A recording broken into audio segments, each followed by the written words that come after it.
A woman in a red dress stands before the door to freedom, and the man stopping her isn't her enemy. He's the only one trying to keep her alive. On a rainy Chicago night, Ivy Hale is about to walk into the trap of the man who killed her brother, unknowingly. And Roman Vercetti, the man she hates most in the world, must choose between eternal silence or uncovering all the secrets he's buried for the past 2 years. Follow this story to the end. Hit like and leave the city you're watching in so I know how far my story has progressed. The rain started around 9, not the gentle kind that washed streets clean and made people nostalgic.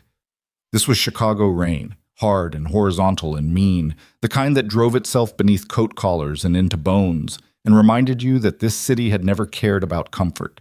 It slapped against the tall glass panels of the Blackthorn estate and ran down in dark rivulets, blurring the lights of the distant skyline into something that looked almost beautiful if you didn't know what paid for the view. Ivy Hale stood at the top of the grand staircase and hated the dress. Not because it wasn't beautiful.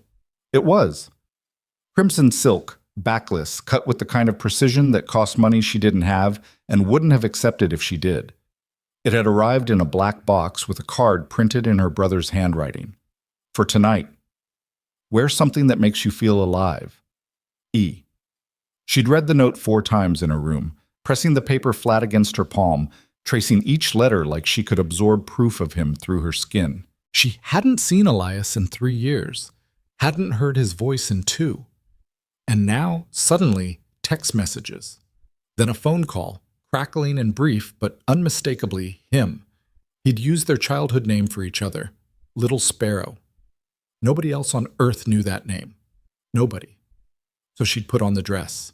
She'd found a silk purse, red, ridiculous, completely impractical, and she'd done her hair and her face the way their mother used to when they were small, and she'd felt, for the first time in what felt like a century, something close to hope. That was the thing about hope. It made you stupid. The staircase descended into the entry hall, and the entry hall was all black marble and low lighting, and the particular silence that expensive houses built specifically to make regular people feel small. Ivy had worked in this house for 12 months. She knew every room, every routine, every silent rule that kept the household running without friction. She knew which staff members came and went, which doors were always locked, which parts of the estate she was never to enter without an explicit invitation. She knew Roman Vercetti's schedule down to the half hour. Tuesday nights, he held meetings in the lower study until 11. She had until 10:45, at minimum, to walk out the front door, meet the car she'd called, and be halfway to the restaurant before anyone noticed she was gone. She had 11 minutes. She descended the stairs at a pace she was trying very hard to keep steady. The entry hall was empty. The front door was 40 feet away. She was going to make it. Where exactly do you think you're going? The voice came from the hallway to her left, the dark one. The one that led back through the west wing and shouldn't have had anyone in it at this hour. Ivy's hand closed around the brass door handle before her brain fully processed the words, and for one reckless second she almost kept going, almost pretended she hadn't heard, almost made the choice to run and deal with the consequences later. Then Roman Vercetti stepped out of the dark, and every coherent thought she had disintegrated. He was in a white dress shirt, sleeves rolled to the elbows, collar open at the throat. No jacket, no tie. The geometric tattoos that ran from his wrists up his forearms were dark against pale skin in the dim light, and he moved the way he always moved, like violence was only ever one breath away, like his body had made peace with that fact so completely that it had stopped trying to look like anything other than what it was. His dark eyes found her in the low light and stayed there, and for a moment his face did something she'd never seen it do before. It went completely still. Not the controlled stillness of a man accustomed to hiding his reactions. Something else. Something that looked involuntary and uncomfortable. The way a person looks when they've been unexpectedly hurt by something they didn't see coming. He looked at the dress the way a man looks at a thing he recognizes as dangerous. Then his jaw tightened and the moment closed over like water over a stone, and he was just Roman Vercetti again. Cold, immovable, and in her way. "I asked you a question," he said. "I heard you." Ivy's voice came out steadier than she deserved credit for. She kept her hand on the door handle. "I'm going out." "You're going out." "That's what I said." Roman crossed his arms, not threateningly, just with the particular patience of a man who had no concept of urgency because nothing in his life had ever been permitted to move faster than he decided it would. "Where?" he said. Not a question anymore. "I'm meeting someone." "Who?" "My brother." The word landed between them, and she watched him absorb it. Watched something move behind his eyes. Quick and dark, there and then gone. "I haven't seen him in a long time, and he's in the city, and I'm going to meet him. I have the night off. I'm not violating any agreement, and I don't need your permission." The last part came out harder than she'd planned. Roman didn't react to the edge in her voice. He never did. He had the maddening quality of a man who'd been yelled at by people considerably more frightening than her, and her anger simply didn't register as relevant. He uncrossed his arms slowly. "You don't have a brother anymore." The sentence hit her in the sternum. "What did you just say to me?" Roman moved. Not toward her, toward the wall panel beside the hallway entrance. His palm pressed against it and something clicked and the panel opened, and behind it was a corridor she hadn't known existed, and his expression had changed into something she had no language for. Something that was not cold. Something that looked impossibly like fear. "Come with me," he said. "I'm not going anywhere with you. I'm leaving." Her grip on the door handle tightened. "My brother is waiting. Your brother is dead." The rain hammered the glass. Ivy's world went sideways. "He's been dead for 2 years," Roman said, and his voice had dropped to something almost quiet, which was somehow worse than if he'd shouted. "The man waiting for you at that restaurant tonight is not Elias Hale. He has never met Elias Hale. He knows one thing about your brother, and that one thing is the nickname he used to call you, and they pulled it out of a man before they killed him." Ivy's lungs stopped working. "You're lying." "I'm not." "You don't know anything about my brother." "I know everything about your brother."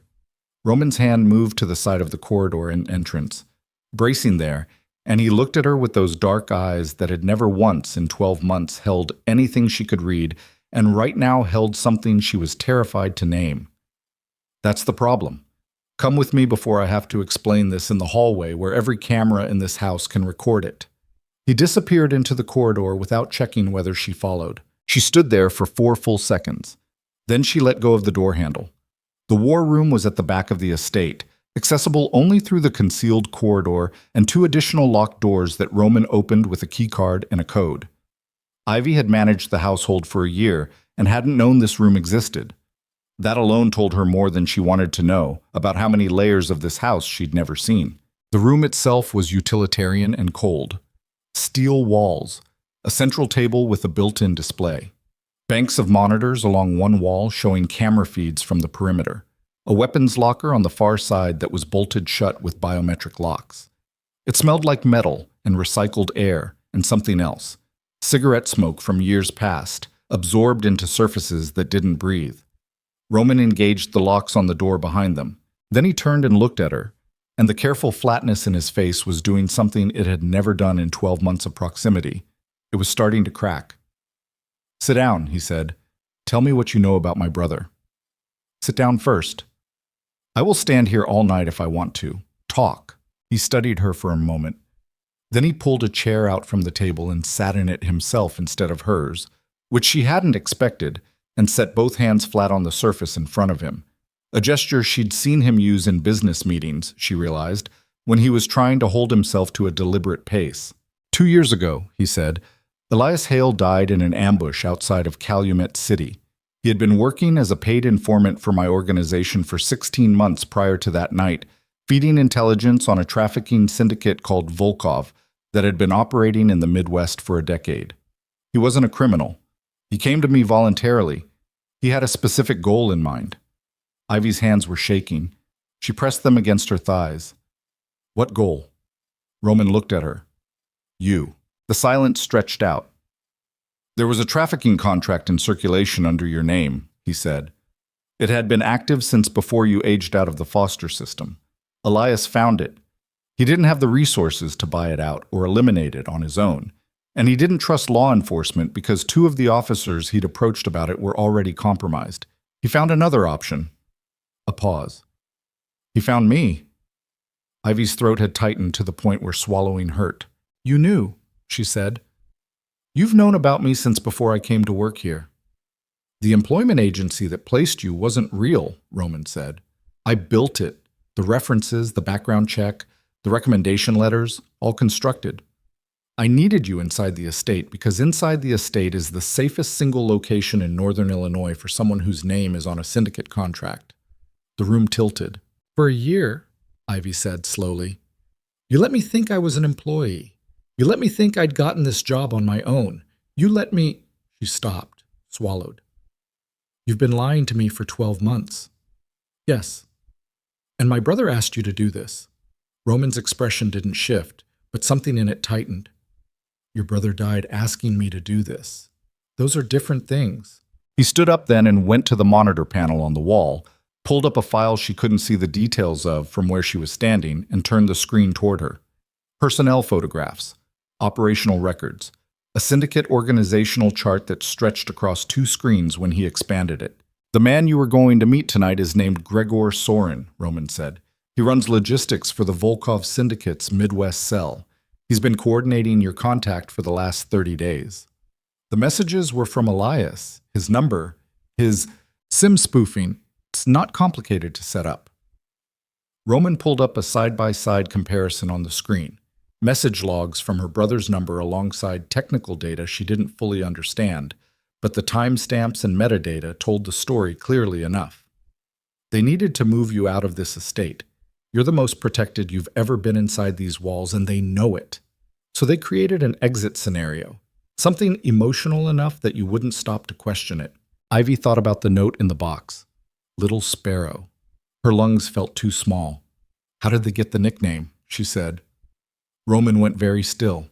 He crossed the room to the weapons locker, opened a drawer beneath it, and removed a small audio device. He set it on the table between them. He looked at it rather than at her. Because they asked him for it, he said. He pressed play. The recording lasted 4 minutes and 12 seconds. She knew it was her brother from the first word. Didn't need any preamble or confirmation.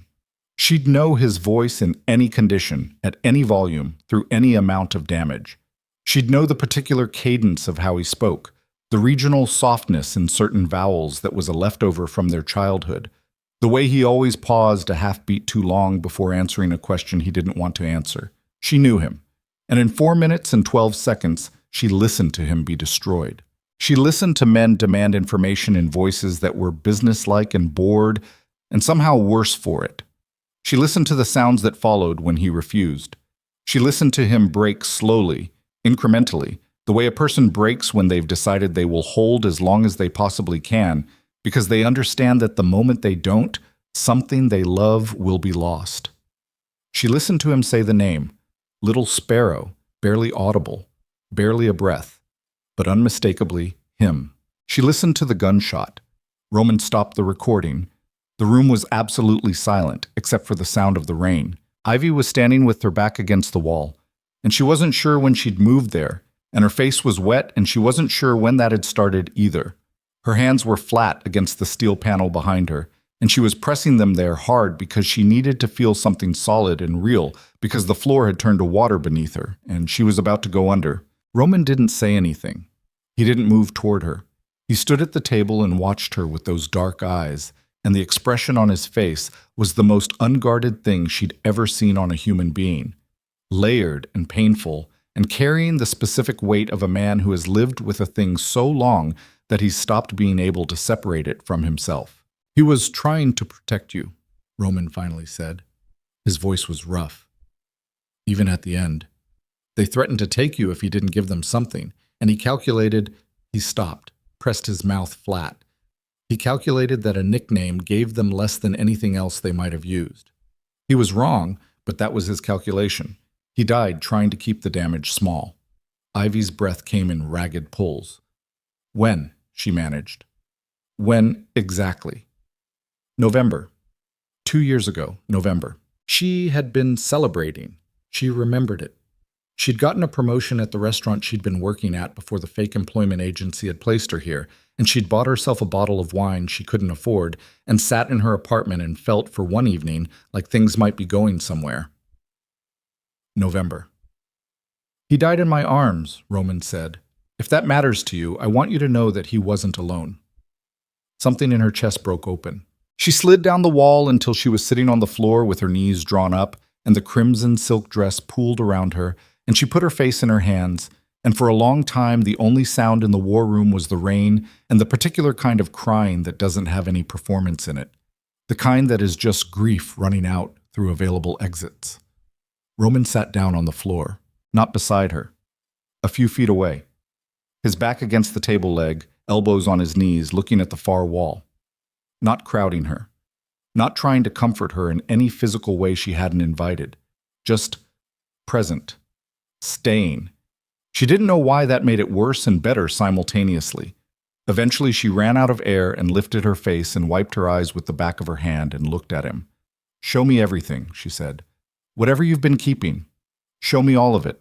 Roman held her gaze for a moment. Then he stood and went back to the monitors. She was on her feet, crossing to stand beside him, when the first alarm erupted. It came from everywhere at once.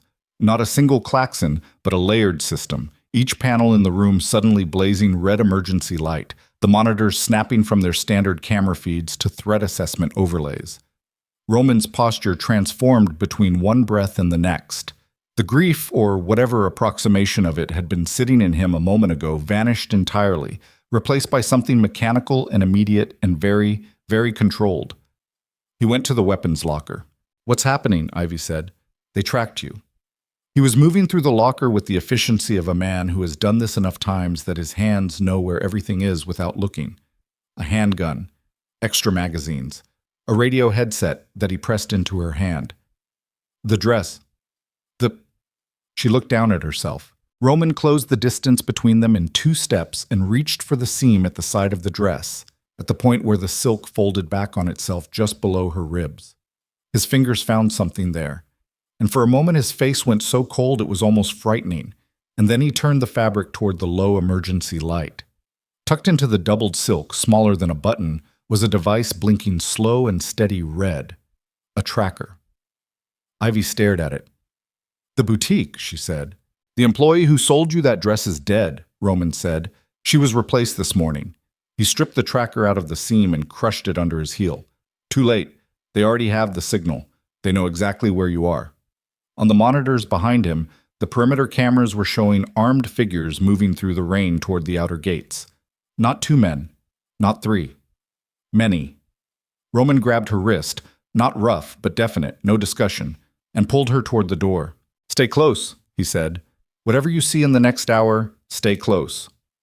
The estate erupted behind them as they moved, and somewhere in the outer dark, beyond the gates, beyond the rain, the men who had used her dead brother's voice to pull her out of safety were pushing through the perimeter wire with weapons drawn and patience long since exhausted. They weren't coming to talk. And Roman Vercetti, the man she'd spent 12 months believing was the most dangerous thing in her world, was the only reason she might survive the night. The lights went red across every room in the mansion, and somewhere in the chaos, Ivy Hale had no idea that the worst betrayal of the night hadn't come from outside the walls.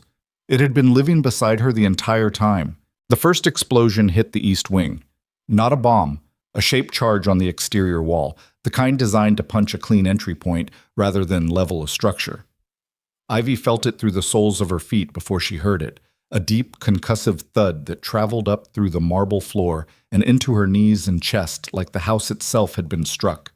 Dust sifted down from the corridor ceiling. Somewhere above them, something made of glass hit something made of stone and shattered. Roman didn't flinch. He had her by the wrist and he was moving and she was keeping pace because her options were keep pace or get left. And some deep animal part of her brain had bypassed every complicated feeling she had about this man and reduced the situation to its simplest form. He knew this house, and she didn't. He had a weapon, and she didn't. And the people outside were not here to negotiate. "How many?" she said, breathless. "East breach team, probably 4. He pulled her around a corner, checked it first with the practiced lean of someone who did this by reflex. "There'll be a second team at the west service entrance in the next 3 minutes. They're splitting coverage so nobody can consolidate." "How do you know that?" "Because that's how I'd do it." The radio in her hand crackled. A man's voice, clipped and urgent. "East corridor compromised, 2 contacts down, 2 still active, moving toward the interior stairwell. Roman pulled the radio from her and pressed it to his mouth. Hold the stairwell. Nobody gets to the second floor. He released the transmit button. My security team, 6 on site tonight. 6 against how many of them? He didn't answer that, which was its own answer. He moved her through a servant's passage she'd used 100 times to carry linens and breakfast trays, and it looked completely different at this speed, in this light, with the emergency red washing everything into a landscape that belonged to a different world than the one she'd been living in 12 months ago. The low bulbs that lit the passage during the day had been replaced by the red emergency overheads, and every doorway looked like an open wound. Gunfire erupted behind them. 2 shots, close, and then a burst of return fire from further away, and then nothing. Roman, keep moving. Someone just keep moving, Ivy. She kept moving. He brought her to the panic room. She hadn't known it existed either, which was apparently the theme of this entire night, discovering how little of this house she'd actually seen. It was behind the hall linen closet on the ground floor, accessible through a panel that looked like shelving until Roman's thumb pressed the right board in the right sequence and the whole unit swung inward. Inside, a room the size of a large bathroom, reinforced walls, a monitor showing 6 camera feeds, a basic medical kit, water, a locked cabinet she assumed held additional weapons. Roman turned to face her. You stay here, he said. Door locks from the inside. Nobody opens it from the outside without the code and the biometric, and those are both mine, so I'm not staying in a closet. It's not a closet, it's a... I heard you, she said. I'm still not staying. Roman looked at her with the particular expression of a man who has given a reasonable instruction and encountered unreasonable resistance and is recalculating his options. It lasted about 3 seconds. You go anywhere in this house alone tonight, he said. You will die. That is not a threat. It's operational reality. These men are professionals. Then stay with me. I can't stay with you. I have to. Then take me with you. Something moved across his face, brief and sharp like a sliver of light under a closed door. You've never seen what I do, he said. I've already heard it, she said. 12 months of things I pretended not to hear through walls that weren't as thick as you thought they were. Whatever you do tonight, I've already decided I can stand it. She held his gaze. What I cannot stand is sitting in a box not knowing. A burst of static from the radio. A different voice this time, rougher. West service door is down. 3 contacts. We're falling back to... The voice cut off. Not static. Cut off. Roman's jaw tightened. He handed her a small folding knife from the cabinet. Don't use it unless something is already touching you, he said, and stay 2 steps behind me. If I tell you to run, you run. You don't look back, you don't ask where, you just run toward the east stairwell and up to the 2nd floor, and you find the room with the blue light above the door, and you lock yourself inside. Blue light, she repeated. Blue light. He met her eyes. I need to know you'll do that. I'll do it if you need me to. That's not a yes. It's the closest you're getting. Another second of that unreadable look. Then he turned and moved, and she was 2 steps behind him, and the knife was in her hand, and the panic room door swung shut behind them with a sealed, permanent sound that she told herself she was not going to think about. The west corridor was dark, not emergency red dark. Actually dark. The lights had been cut, either by the breach or deliberately, and Roman slowed his pace and moved differently now, lower and more deliberate, one hand trailing the wall, the other holding the handgun at a downward angle. Ivy matched his pace and his posture because instinct told her to, and because the dark was thorough and disorienting, and he was the only fixed point she had. She heard breathing ahead of them. Not Roman's. Someone else's. Shallow and quick. The sound of someone trying to be quiet and not quite managing it. Roman stopped. He turned his head toward her in the dark, and she felt rather than saw his hand find her shoulder and press, very slightly, downward. She went into a crouch without fully understanding why, and 3 seconds later the shadow at the end of the corridor moved and 2 shots split the dark, and the muzzle flash lit the space for a fraction of a second, long enough to see a figure stumble sideways and go down, long enough to see Roman had already moved out of the line of fire. She hadn't even heard him move. He was beside the fallen figure now, checking, moving on. He came back to her in the dark, and his hand found her arm and pulled her upright and forward, and she stepped over something on the floor and made herself not think about what it was. "You okay?" he said quietly. "Yes." "You sure?" "Keep moving." He kept moving. They came out of the west corridor into the kitchen. The estate's main kitchen, large and stainless steel and flooded with the emergency red. And Ivy's first coherent thought was that she knew this room. She'd eaten breakfast in this room every morning for a year. She'd sat on the counter in this room at midnight, unable to sleep, drinking tea she'd made herself and listening to the house settle around her. She knew the sound the refrigerator made at 3 in the morning, and the way the window above the sink let in a specific quality of pre-dawn light in late autumn. She knew the woman who ran this kitchen. Martha Cole was standing at the far end of the room. She was 63 years old. She had gray hair. She kept pinned back in reading glasses she wore on a beaded chain around her neck, and she made a chicken soup that Ivy had once told her could solve problems that therapy couldn't. She had called Ivy sweetheart on her second day in the house and had never stopped. She had sat with her through a particularly bad bout of insomnia in February and talked about her garden in Wisconsin until Ivy fell asleep in the kitchen chair. Martha was standing at the far end of the room with a cell phone in her hand, and the phone had a number on the screen that Ivy didn't recognize, and Martha was looking at her with an expression that contained not one trace of the warmth Ivy had spent 12 months believing in. The phone dropped to her side. "Ivy?" Martha said. Her voice was steady. That was the worst part. "I'm so sorry you're seeing this." Ivy's brain refused the information for a full 3 seconds. Then it accepted it all at once, and the sensation was like cold water replacing blood. "How long?" Ivy said. Martha didn't answer. "How long, Martha?" "Before you came," Roman said from beside her. His voice was flat and very quiet, and the flatness had an edge in it that was different from anything she'd heard from him before. Something past anger. Something older. "She was already in place before you arrived. She was part of the assessment process." Ivy stared at the older woman. "You were there when I couldn't sleep," she said. "You sat with me." "I know." Martha's voice finally shifted. Not much, but enough. A crack in the steadiness. "I know I did. You made me believe. I know what I did. Did you know about the tracker? Did you know about the dress?" "I didn't know about any of tonight," Martha said, and something heated in her voice. "I passed information. Schedules, movements, staff rotations. I was not told about an extraction. I was not told anyone would get hurt." Her eyes moved to Roman, and the look she gave him was complicated and bitter and exhausted. "That was never supposed to be part of it." "What did they offer you?" Roman said. Silence. "Martha." His voice dropped a register. "What did they offer you?" "My son," she said. The room was still. "He owes them money," she said. "Has for 4 years. They told me the debt disappears if I pass them what they needed." She looked at Ivy, and the crack in her composure widened. "I didn't want it to be you. I want you to know that. I told them you were innocent. They told me everyone is innocent until they're useful." Ivy's hands had stopped shaking. That was somehow more alarming than when they'd been shaking. "Was any of it real?" she asked. Her voice sounded like it belonged to someone standing much further away. "The soup. The conversations. February.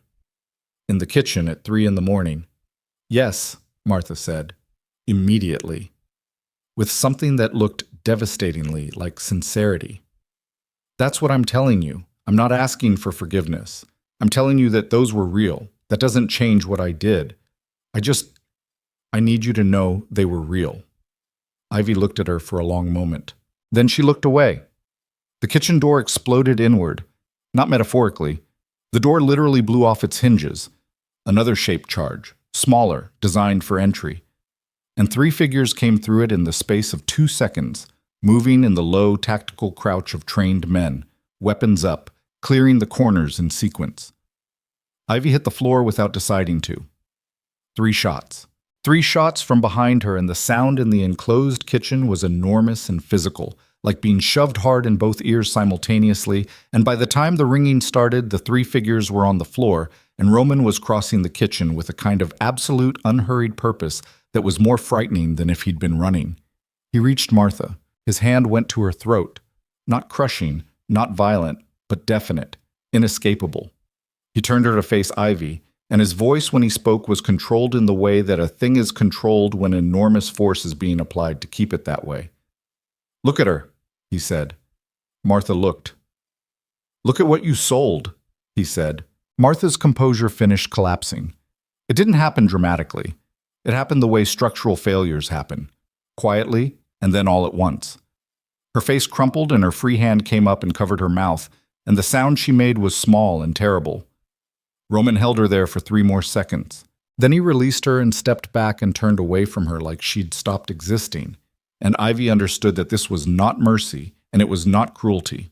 It was something more clinical than either. He had extracted what he needed from the moment and moved on. "Secure her," he said into the radio. "Kitchen, don't hurt her." He came back to Ivy. "Can you stand up?" She was already standing. He looked at her face for a moment to see. Not the assessing look he usually gave things, something more careful and specific. Then he nodded once, and she understood the nod was acknowledgement of something she hadn't said out loud, and they moved. The study was on the ground floor's south side, one of the rooms she'd had regular access to, and Roman brought her there because the fighting had moved to the perimeter and the interior was, temporarily, quiet. He locked the door and engaged a secondary bolt she hadn't known about and set the handgun on the desk within reach and went to the far wall. There was a safe behind the hopper print she'd always assumed was decorative. He opened it. He removed a manila envelope and a small flat wooden box and set them both on the desk in front of her. The box first. Inside it, a necklace on a thin silver chain, a small disc pendant worn smooth at the edges. Ivy had seen it exactly once in her life, around her brother's neck in a photograph from before their mother died. She'd never known what happened to it. Her hand moved before she told it to. Her fingers closed around the chain. "He left it with me that night," Roman said. "I don't know if he knew what was coming, or if it was coincidence. He took it off while we were waiting for the operation to start, and he held it for a while, and then he put it in my hand, and he didn't say anything about it." Ivy held the necklace in her closed fist and felt the disc press into her palm. The envelope. She looked at Roman. "He wrote it a week before he died," Roman said. "He gave it to me with instructions to give it to you when the contract on your name was neutralized. I've been carrying it for 2 years." "Why didn't you just—" "Because the contract wasn't neutralized." His voice was even. "Because if I'd found you and handed you a letter from your dead brother and then something happened to you before I could finish what he started, the letter would have been the last thing you had, and it would have been worthless because you'd be gone." A pause. "I needed you safe first. Then you could grieve." Ivy stared at him. "That," she said, "is the most controlling thing I've ever heard." "I know. You decided when I got to find out my brother was dead." "Yes." "You decided when I got to grieve." "Yes." "You don't get to do that." Her voice had an edge now, clean and sharp and coming from somewhere past the grief, from the part of her that had survived 12 years in the foster system and 3 restaurant jobs, and an existence that had never once offered her the luxury of someone else making decisions on her behalf. "You don't get to decide that for me. Whatever your reasons were, whatever Elias asked you to do, you don't get to just manage my life like it's a problem you're solving." Roman absorbed this. He didn't flinch, and he didn't argue, and he didn't explain further. "You're right," he said. The simplicity of it knocked the edge off her momentum. "That's all you have to say. What else would you like me to say?" "I'd like you to—" She stopped. Her hands pressed the envelope flat against the desk. "I'd like a lot of things that are not available right now." "Read the letter," he said. She opened the envelope. The paper inside was folded in thirds, handwritten in the particular cramped left-leaning script she'd grown up watching move across homework pages and birthday cards and the margins of paperback novels their mother used to keep on the bathroom shelf. She read it. She read it once quickly, the way you read something when you're bracing for impact. Then she read it again slowly, making herself stay with each sentence, making herself absorb the fact that this was Elias's voice on paper, his specific, private, irreplaceable voice, and that this was the last of it, the last new thing she would ever hear him say. He was funny in it. That was what broke her open again. He was funny and self-deprecating and then serious in the way he always got serious, Suddenly and completely, like a switch. He told her things he'd never said out loud. He told her what she'd been worth to him. He told her what he'd been trying to do and why and how he'd miscalculated, and that he was sorry for that part but not for the rest of it. And at the very end, in handwriting that was slightly less steady than the rest, as if he'd written the last lines quickly or under some kind of pressure. I found someone I trust to keep you. I know that sounds like I'm handing you off like property, and I hate that.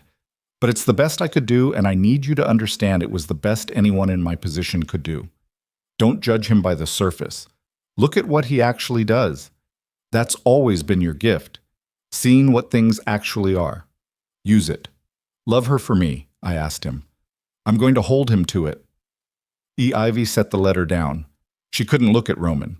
She stared at the desk and she breathed and she made herself stay in her body because every instinct she had was telling her to put distance between herself and the information she'd just received, to find a wall or a corner and process it in isolation the way she'd processed every other difficult thing in her life. Alone, without witnesses, without the risk of being seen coming apart. But there was nowhere to go. The estate was a battlefield, and the man 3 feet away from her had spent 2 years keeping a deathbed promise to her dead brother. And she was wearing a dress with a tracker in it, and Martha Cole had been feeding her soup and selling her location simultaneously, and Elias had died in November, and she'd been celebrating a promotion. She pressed the heels of her hands against her eyes. He said you loved her, she said. It came out before she decided to say it. Silence behind her. He said, in the recording, before the end, he said, tell her I loved her, and you stopped the recording before that part. She lowered her hands and looked at the wall. You stopped it right before. Another silence. Longer. Yes, Roman said. Why? Because you were already on the floor. His voice was rough in a way she hadn't heard from it before. And I didn't... Stop. I didn't want to be the person who used that to finish breaking you. You can hear the rest of it whenever you want. I'll give you the full file, but not on the floor of my war room 30 seconds after you found out. Ivy turned around. She looked at him. Really looked. The way Elias's letter had told her to look, past the surface of the thing, at what it actually was. Roman Vercetti, who had built a fake employment agency and bought out a trafficking contract and kept a dead man's letter for 2 years and stopped an audio recording when he thought she'd already taken enough damage for one moment. The man who, she was beginning to understand with a clarity that alarmed her, had oriented 2 years of his life around a promise made to someone dying in his arms. She didn't know what to do with that. She didn't know if she was allowed to do anything with it or if there was a version of the next 5 minutes in which any of it made sense. She took one step toward him, and the window behind Roman's head exploded inward. Not the glass, the entire reinforced frame, blown clean out of the wall by a blast from outside, and Roman was already moving before the debris fully cleared, dropping low and pivoting, and Ivy saw the red dot appear on the far wall where her head had been half a second before she registered what it was. A laser sight. She hit the floor and something tore through the air above her with a sound like fabric ripping at high velocity, and the wall to her left cracked and spat plaster, and she was crawling without deciding to crawl, moving toward the desk because it was the only solid thing in the room that wasn't currently being destroyed. Roman fired twice toward the blown-out window. Return fire from the roof answered, his counter-snipers finally finding the angle. Then silence. Then the radio. Shooter down. East exterior. Second shooter still unconfirmed. Stay down. Ivy was behind the desk with her back against the heavy oak, and her knees against her chest, and the knife still in her hand, the blade extended because at some point in the last 20 seconds, she'd opened it without realizing. Her pulse was in her ears, in her throat, in her wrists. Every breath felt like it was coming from somewhere shallower than the last. Roman appeared at the side of the desk. He crouched down in front of her, putting himself at her level, and his face was cut across the left cheekbone. A piece of the blown window frame, she thought, a sharp edge at the wrong angle. And he was bleeding and apparently ignoring it the way he apparently ignored most things that inconvenienced him. He looked at her face. Ivy, I'm fine. You're not fine. I'm functionally fine. I'm not shot. I'm not... Look at me. He waited until she did. His dark eyes were very close and very steady, and the bleeding cut on his face made him look more human than she'd ever seen him. Are you hurt? No. Okay. He held her gaze for one more second. Then, the sniper was positioned on the exterior east wall. That's not a defensive position. That's an execution position. They weren't trying to breach this room. She understood. They were trying to kill me, she said. They were trying to kill a witness. His voice was flat and deliberate. You're the last person alive who has a legal connection to the trafficking contract on your name. With you gone, the documentation trail Elias spent 16 months building goes cold. With you gone, the case your brother died for disappears. Ivy stared at him. They were never coming to take me, she said slowly. The restaurant, the reunion, it was never... They were going to let me walk out of this estate and then kill you in transit, Roman said. Clean, away from my security perimeter, away from anything that could be traced back to Volkov. He paused. The tracker in the dress was the contingency. When you didn't leave on schedule, they decided to come here instead. The knife in her hand suddenly felt very small. So this is my fault, she said. No. I put on the dress. I walked toward the door. I almost... No. His voice came down hard on the word, not loud, but definitive. You responded to something that was designed specifically to make you respond. They used your brother. They used the one thing in the world that could have made you stop thinking clearly. That's not stupidity, Ivy. That's just being human. A pause, and something in his voice shifted almost imperceptibly. I almost didn't get to the door in time. If you'd been 30 seconds faster... He stopped, closed his mouth. The sentence sat unfinished in the air between them. She understood what the end of it was. Outside, the radio crackled with updates she couldn't fully process. The perimeter was holding. The second sniper position was being swept. The surviving members of the breach team were in custody. Martha Cole was in one of the estate's secured rooms, sitting in a chair, not speaking. And Ivy Hale was crouched behind a mahogany desk in a room with a blown-out wall, holding a folding knife, wearing a red dress she would never wear again, with her brother's necklace pressed so hard into her palm that the chain had left a mark. She looked at Roman. She thought about the letter. Look at what he actually does. She reached up, her palm pressed flat against his chest, over the left side, over the place where the white shirt had a small dark stain she was only now noticing.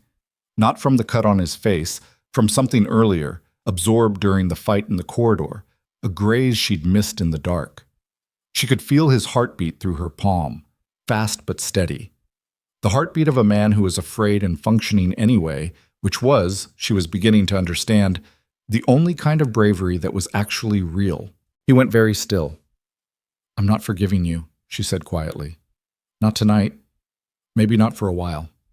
I know. You should have told me. I know. But... She felt his heartbeat under her hand and thought about November and soup and a necklace worn smooth at the edges. But I understand why you didn't. He looked at her for a long moment. Then his hand came up and covered hers, not moving it, not redirecting it, just holding it there between his palm and his chest, and it was the most undefended gesture she'd ever seen from him, the kind that cost something. She leaned forward and kissed him. It lasted 4 seconds. And it was nothing like the kind of kiss that happens in cleaned-up versions of nights like this one. It tasted like adrenaline and dust, and the particular desperation of two people who have both come very close to not being alive and are still processing the fact that they are. It was graceless and necessary, and when she pulled back, he looked at her like she'd done something to him that he hadn't had a defense prepared for. Good. She pulled her hand back from his chest.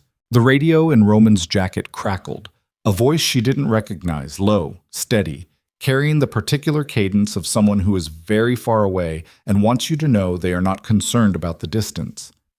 Mr. Vercetti, I understand the evening has been eventful. I hope Miss Hale is still available to speak. There are documents she hasn't seen yet, documents her brother never knew existed. I think once she reads them, she'll understand the situation more completely. A pause. The situation, specifically, is this. You cannot protect her forever. And the man you've had feeding you intelligence on my organization for the past 6 months is not who you think he is. The line went dead. Roman's face had gone somewhere past cold. Ivy looked at him. Who was that? She said. Roman didn't answer immediately. When he did, his voice was very quiet. That he said, is the man who gave the order to kill your brother. And for the first time since the night began, Ivy understood that they hadn't found the bottom yet.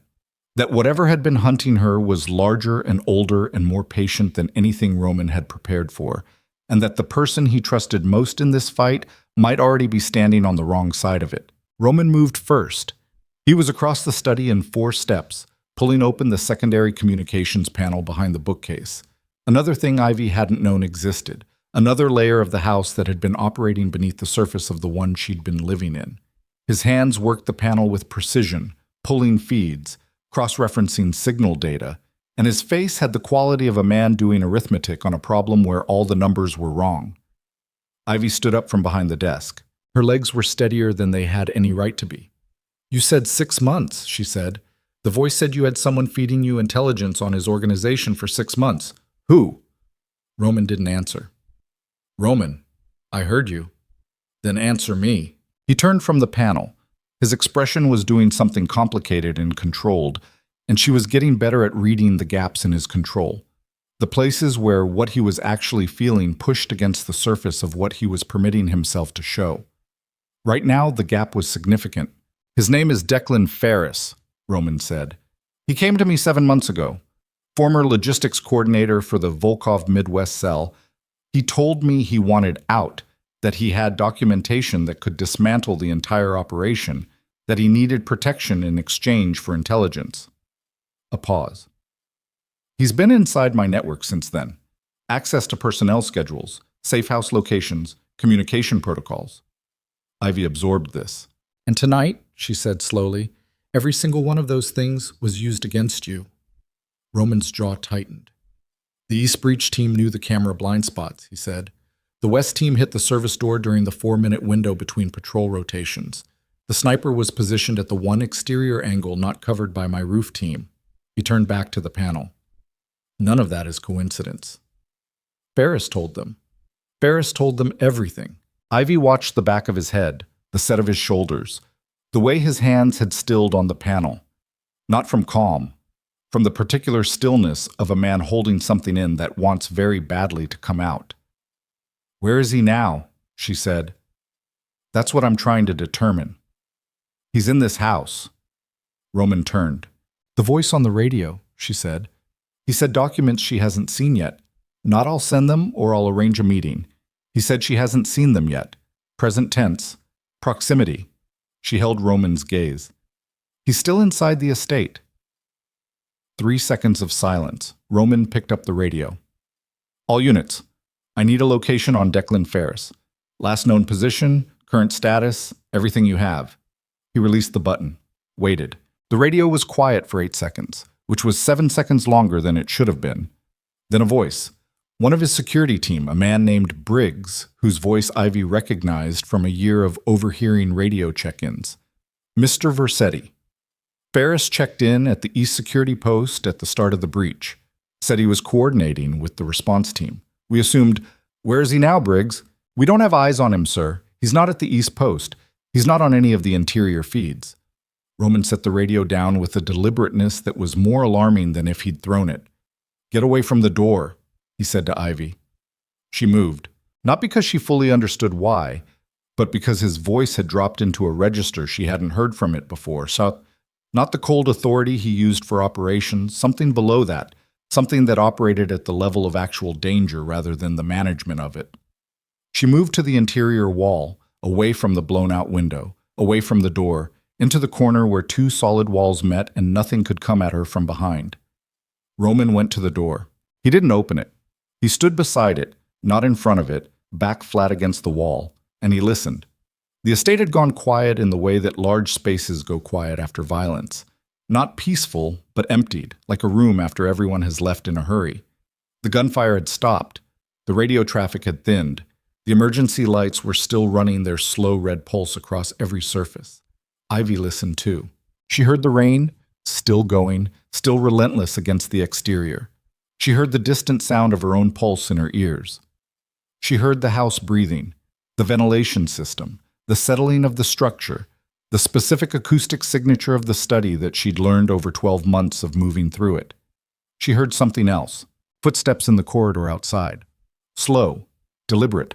Not the rapid tactical movement of a man running towards something, but the measured pace of someone who already knows the layout and isn't in a hurry because they believe they have the advantage. Roman heard it too. She could tell by the way his weight shifted.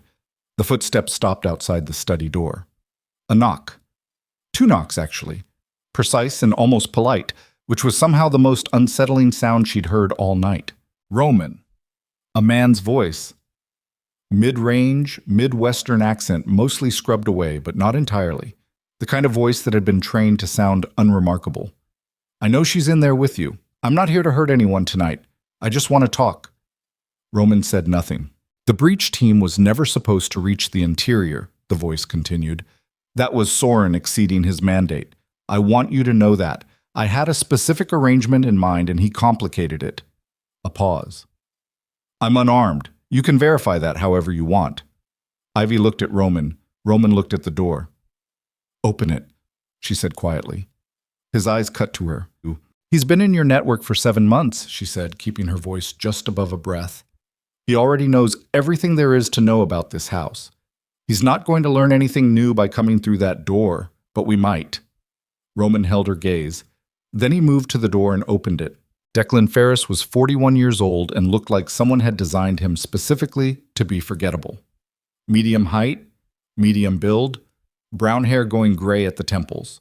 A face that arranged itself naturally into an expression of mild reasonableness.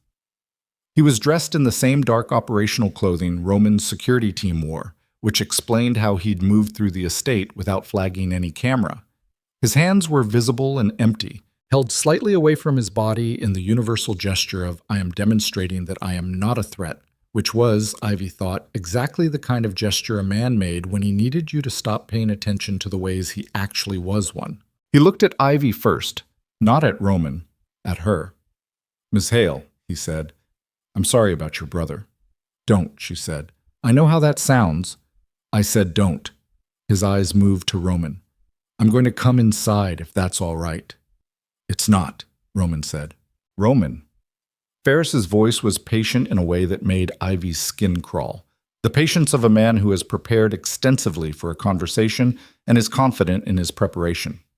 I have information that changes the situation you think you're in. I'd like to share it. You can point a gun at me the entire time if it makes you feel better. I won't take it personally. Silence. Roman stepped aside. Ferris came into the study and stopped in the center of the room, equidistant from both of them, and Ivy noticed that he'd positioned himself with a clear sightline to both exits, the door he'd come through and the blown-out window frame, and that the mild, reasonable expression on his face hadn't shifted by a single degree, which meant it wasn't a reaction to anything in the room. It was a default setting. A mask worn so long it had fused with the face beneath it. She'd met people like that before. In the foster system, in the particular ecosystem of adults who worked with children they didn't plan to protect. She knew what sustained deception looked like when it had calcified into personality. Roman closed the door. He kept the gun in his hand, aimed low, but present. Talk, he said. Ferris reached into his jacket, slowly, demonstratively, and produced a flat drive. He set it on the desk between them. Everything on that drive is real, he said. Chain of custody documentation, financial records, communication logs. I spent 18 months compiling it before I came to you. He looked at Roman steadily. I also spent those 18 months working for Alexei Volkov. That part is also true. I'm not going to pretend otherwise. You fed me compromised intelligence, Roman said. I fed you accurate intelligence that was useful to my employer when it served his interests and withheld intelligence that wasn't. Yes. Ferris's voice didn't waver. That's what I was doing. I'm telling you now because the situation has changed. What situation? Ferris looked at Ivy. The drive contains documentation of a contract, he said. Not the trafficking contract on your name, so you already know about that. A second contract, older, one that predates you by 15 years. He paused. It's a contract on your mother. The room went very quiet. My mother has been dead for 16 years, Ivy said. Yes, Ferris said. She has. The silence stretched. What are you saying? Roman said. His voice had gone flat in the particular way it went flat when he already understood something and was waiting for the confirmation to make it real. Mara Hale didn't die in a car accident, Ferris said.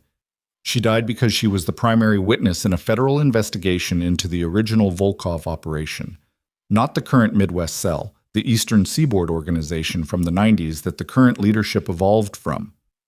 She had documentation. She had names. She had testified in a preliminary proceeding that, if it had reached trial, would have dismantled the entire financial structure that the current operation is built on. He looked at Ivy. She was removed. Her children were separated through the foster system to prevent either of them from inheriting whatever she might have passed on to them. And a tracking contract was put in place on both of them to monitor their locations indefinitely. Ivy's back was against the wall. She'd moved there without knowing it. Elias knew, she said. It wasn't a question. The pieces were moving into alignment with the specific horrible momentum of things that were always true and are only now being seen. Elias found out approximately 2 years before he died, Ferris said. It was what motivated him to approach Roman's organization. He wasn't just trying to neutralize the contract on your name. He was trying to reach the original documentation your mother had compiled, copies she'd made before she was killed, hidden through intermediaries, that the Volkov organization has been trying to locate for 15 years. Did he find it? Roman said. Ferris hesitated. 1 second, 2. That hesitation was the most honest thing he'd done since he walked in the door, and it told Ivy everything before the words did. He found a location, Ferris said. A dead drop address in Milwaukee. A storage unit registered under a name your mother used before she remarried. He passed the address to Roman's network 6 days before the ambush. He paused. It was in the operational briefing for the Calumet City operation. Ivy looked at Roman. Something was happening to Roman's face. The operational briefing, she said carefully, that was compromised. The operational briefing, Ferris said, that I wrote. The room temperature seemed to drop. You wrote the briefing, Roman said.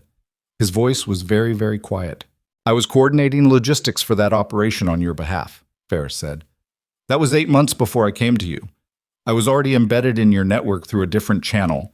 A man named Pierce, who your organization trusted and who was passing my employer information about your operations for 2 years before you identified him as a problem. A pause.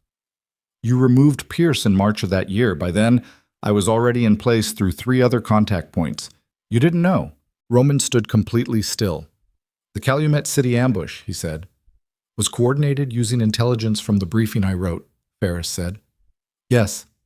Ivy watched Roman absorb this. She watched him absorb the specific information that the ambush that had killed Elias Hale, the ambush that had sent a 19-year-old kid with a photography scholarship and a nickname for his sister into a Calumet City alley to die, had been built on intelligence provided by the man standing 3 feet away from him in his own study.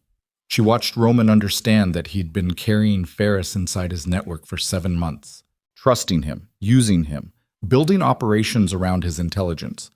Roman's gun hand moved, not all the way. An incremental shift, the weapon rising from a low carry to something closer to a direct aim, a purely involuntary adjustment, the body moving ahead of the decision. His breathing had changed. She could see it in the shift of his chest and shoulders, the rhythm going slightly wrong. Roman, she said. He didn't look at her. Roman. Louder. His eyes stayed on Ferris. If you do that, she said, we lose everything on that drive.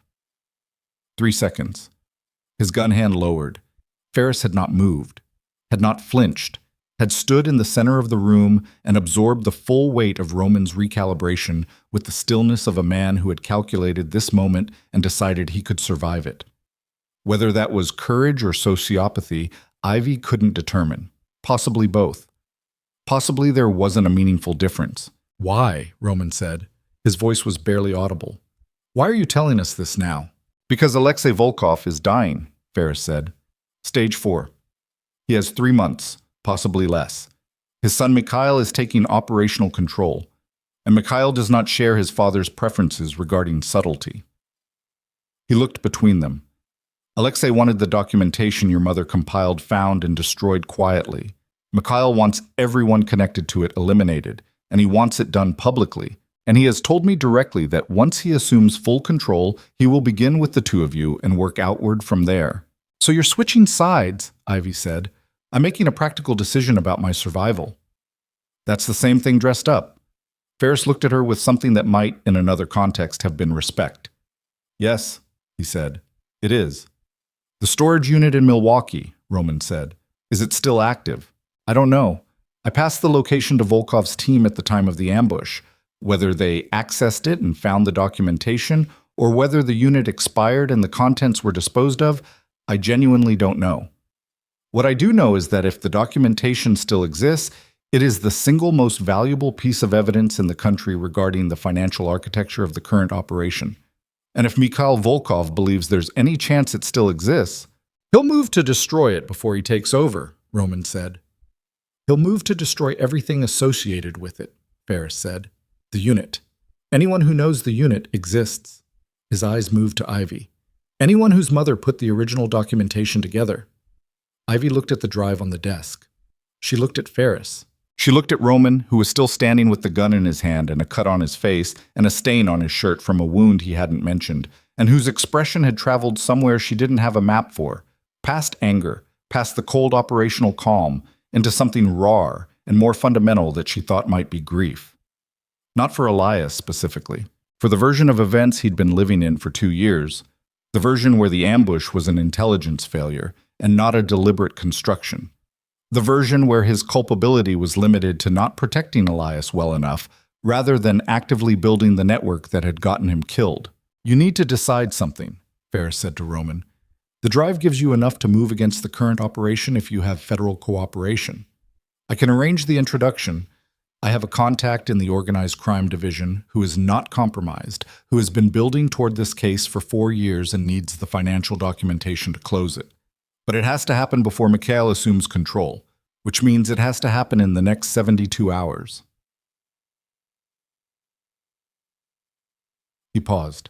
And the storage unit needs to be reached before his advance team gets there, which, based on the communication I intercepted before I came to find you, means you have approximately 14 hours. Boss, cheat. Roman said nothing. I know what I'm asking, Ferris said. I know what I am to you right now. I'm asking you to use me anyway because I'm the only asset you have with the access you need in the time you have. A pause. I'm not asking for forgiveness.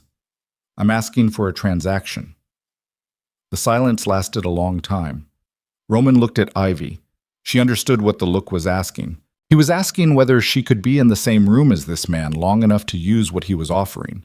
He was asking whether the thing she'd just learned, about her mother, about the ambush, about the specific chain of decisions that had orphaned her and separated her from her brother and put both their names on contracts, whether that was going to make her a liability or an asset in the next 72 hours.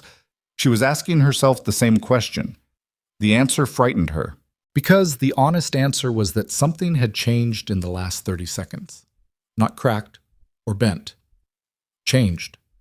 Reconfigured. The grief was still there. The rage was still there. But they'd been moved to a different part of her interior, filed under later, and what had moved to the front was something colder and more deliberate and completely new. She wanted the documentation, not because it would fix anything, not because it would bring her mother back or give Elias his years or undo the foster system or the contracts or the November night in Calumet City. She wanted it because it was the thing her mother had died to protect and her brother had died trying to reach. And if there was a storage unit in Milwaukee with a dead woman's evidence in it, she was going to be the one who opened it. Tell us about the federal contact, she said. Both men looked at her. You said your contact in the organized crime division has been building toward this case for 4 years. She held Ferris's gaze. I want a name. I want a case number. I want enough information to verify independently that this person exists and is what you say they are before anyone in this room trusts anything else you tell us. She paused. And then I want everything you know about that storage unit. Ferris studied her for a moment. You're not what I expected, he said. Name, she said. Case number. Storage unit. In that order. He gave her the name. Roman was already moving to the communications panel, cross-referencing, and Ivy kept her eyes on Ferris while he worked because she'd learned something tonight about what happened when you stopped watching the things in the room that wanted you to stop watching them. The verification took 9 minutes. The federal contact was real. The case was real. The 4-year timeline was real. Roman said nothing when he confirmed it. Just a slight adjustment of his posture, a recalibration, the way a man moves when the ground shifts under him and he decides to keep walking anyway. The storage unit, Roman said. Ferris gave them the address. Roman wrote it down and then locked the paper in the safe, and then looked at Ferris with the particular expression of a man who has decided to use a tool he doesn't trust because it's the only tool available, and who wants the tool to understand exactly what the arrangement is. You stay in this house, he said. You don't use any communications device that isn't provided by my team. You don't move through any part of this estate without an escort. You don't speak to anyone outside this room until I authorize it. Understood. If I find out you've contacted Volkov's organization after this conversation, I won't waste time being angry about it. Understood, Ferris said again. His voice hadn't changed. The mild, reasonable expression hadn't shifted. Roman turned to Ivy. We leave for Milwaukee in 2 hours, he said. I need to make arrangements. I need to… Roman. He looked at her. She crossed the room to him, stopped close enough that she could see the cut on his cheekbone had stopped bleeding, but the wound on his side, plus the one he'd been ignoring, the stain on the shirt, had not. She reached up and pressed 2 fingers against his ribs, gently, and felt him control the response to the pressure. That needs to be looked at before we go anywhere, she said. It's not. It needs to be looked at. She held his gaze. Elias's letter said to look at what you actually do. What you're actually doing right now is ignoring a wound because you've decided it's not operationally relevant, and that is the most predictable thing you've done all night. Something shifted in his face. Not quite a smile, something near it. There's a medical kit in the panic room, he said. I know, she said. I saw it when we passed through. I know where everything in this house is, remember. I was the house manager. She went to get it. She moved through the corridor quickly, past the study door, past the damage in the walls where the firefight had happened, past everything that the last 3 hours had left behind in the physical fabric of the house. She didn't let herself slow down for any of it. Later. All of it. Later. She found the panic room, retrieved the kit, and turned to go back. Her phone, her personal phone, which she'd had in the red purse, which was still somehow in her hand, which she'd been carrying through the entire night without fully registering it, vibrated. She looked at it automatically. A text message. Unknown number. The storage unit has a secondary lock. The code is your mother's birthday. He didn't know that part. Nobody told him. Your brother figured it out 3 weeks before he died, and he told one person. Ivy stared at the screen. He told Roman. Her breath left her. She read it again. Then a second message appeared below it. Ask him why he never went to get it. The phone went dark. Ivy stood in the red-lit corridor with the medical kit in her hands and the phone on her palm, and the specific terrible quality of a question she didn't want to ask settling into her chest like a stone into water. Roman had known the code. Roman had known the code for 2 years. And the documentation that could have closed the case her brother died for, that could have dismantled the organization that had killed her mother and sold her name and hunted her across her entire adult life. That documentation had been sitting in a storage unit in Milwaukee for 730 days. Untouched. She walked back to the study. Roman was at the communications panel, his back to her, coordinating the arrangements for Milwaukee with the precise economy of a man who had made decisions like this many times before. She set the medical kit on the desk. She waited until he turned. Tell me something, she said. Her voice was very quiet. He looked at her. The storage unit. She watched his face, watched for the thing she was afraid she would see. The secondary lock. Do you know the code? The pause was brief. Brief enough that another person might have missed it. She didn't miss it.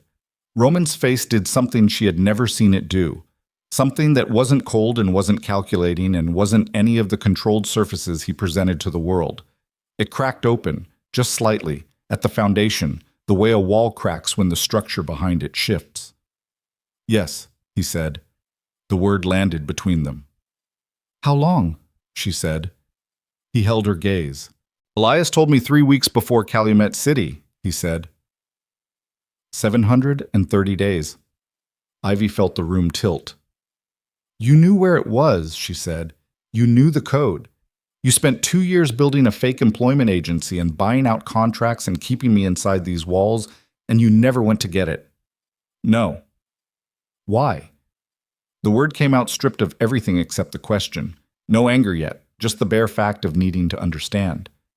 Why didn't you go? Roman looked at her for a long moment. Because going meant closing the case, he said. And closing the case meant you were safe, and if you were safe... He stopped. Something moved across his face that she didn't have a name for. If you were safe, there was no reason for you to stay. The silence was absolute. Ivy understood. The full shape of it. The man who had spent 2 years protecting her, who had built an entire structure of safety around her and called it a promise to her brother. That man had also, somewhere in the accumulated weight of 730 days, made a choice. Not a cruel choice. Not a calculated one. The choice of a person who had found something he didn't know he was missing and had not been able to make himself let it go. He had kept her safe. He had also kept her. And the difference between those two things was the most important question she'd ever been asked to answer. When this is over, she said slowly, when we get to Milwaukee and we open that unit and we give everything to your federal contact and the case closes, what happens to me? Roman looked at the floor. I had a plan, he said. New identity, money, documents, complete freedom. His jaw tightened. I was going to let you go. And now... He lifted his eyes. And now I don't know, he said, if I can. Ivy looked at him, really looked, the way Elias had asked her to look, past the surface at what the thing actually was. And what she saw was not a captor, and not a protector, and not the crime king who had occupied the nightmare position in her imagination for 12 months. She saw a man who had made a terrible choice out of the worst possible reason, and she saw that he knew it. We're going to Milwaukee, she said. We're going to open that unit, and whatever is in it, we're going to finish what my mother started and what my brother died for. She held his gaze. And after that, you do not get to decide what happens to me. Not anymore. Not ever again. Roman nodded. Understood, he said. The single word carried the weight of a man surrendering something he'd been holding for 2 years, and the surrender was not clean or painless, and he made no attempt to pretend it was. Outside, the rain had finally begun to thin. Somewhere to the north, in a storage unit in Milwaukee, registered under a dead woman's name, the documentation that had cost 2 lives and 1 childhood sat in the dark and waited for someone to finally come and claim it. And in the corridor outside the study, Declan Ferris stood with his mild, reasonable face and his empty hands and his phone pressed silent against his thigh, a phone that had sent 2 text messages in the last 4 minutes from a number that did not belong to him, and smiled. Roman found Ferris in the corridor 20 seconds later, not by accident, by the specific quality of stillness a man has when he's been standing somewhere. He shouldn't have been standing long enough to hear something he wasn't meant to hear. Roman had spent enough years reading rooms and bodies and the negative space around people to know the difference between someone walking past a door and someone positioned beside it. He said nothing.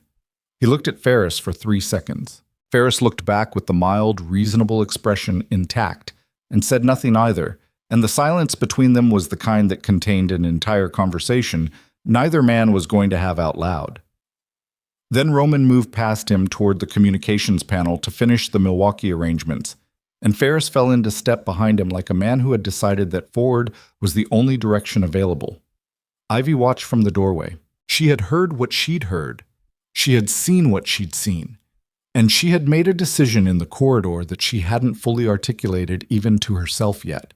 A decision that had something to do with the text messages and something to do with Ferris's position outside the study door and something to do with the specific kind of patience she'd developed over a childhood of learning that the most dangerous people in a room were rarely the loudest ones. She would watch him. That was all. For now, she would watch him. The next 2 hours moved with the compressed urgency of preparation. Roman's remaining security team, 4 men, down from 6, and nobody discussed the arithmetic of that, swept the estate and secured the perimeter and dealt with the aftermath of the breach in the efficient, joyless way of professionals who had done this before and would do it again. Ivy changed out of the red dress in the room she'd occupied for 12 months, pulling on dark clothes and boots with the particular deliberateness of someone shedding one version of themselves. She left the dress on the floor. She didn't look back at it. She kept the necklace. It was around her throat when she came downstairs, the worn disc pendant sitting against her collarbone, and Roman noticed it and said nothing, and she was grateful for that specific silence. They took 2 vehicles, Roman, Ivy, and Ferris in the first, a black SUV with reinforced panels and tinted glass that Roman drove himself, which told her something about how much he trusted anyone else with the cargo. 2 of his security team in the second vehicle, following at a distance that was close enough for response and far enough for deniability. Ferris sat in the back. Ivy sat in the front passenger seat with Roman's secondary handgun in the pocket of her jacket. He'd given it to her without discussion, checked the safety, handed it over, and she'd taken it the same way. No ceremony, no conversation about whether she knew how to use it. She knew how to use it. That was another thing the foster system had given her, courtesy of a particular 2-year placement in her early teens that she never talked about, and that Roman, she realized, probably had detailed records of. The thought made something tighten in her chest that she filed under later alongside everything else. The drive to Milwaukee was 90 minutes in the rain. Nobody spoke for the first 40. Then Ferris said from the back seat, "The secondary lock is a 4-digit code. I told Roman your mother's birthday was the key. What I didn't tell him is that Michael's advance team will be there." Roman's eyes went to the rearview mirror. "You said 14 hours, Roman said. "I said approximately 14 hours based on the communication I intercepted before I came to find you. That was 3 hours ago. Something I've been considering in the interim is that the communication I intercepted may have been intended for me to intercept." A pause. "Mikhail is not his father. He doesn't prefer subtlety, but he does prefer being underestimated." The SUV was very quiet. "You're saying the timeline was bait," Ivy said. "I'm saying it's possible." "How many?" Roman said. "Unknown. Mikhail doesn't operate with large teams. He operates with precise ones.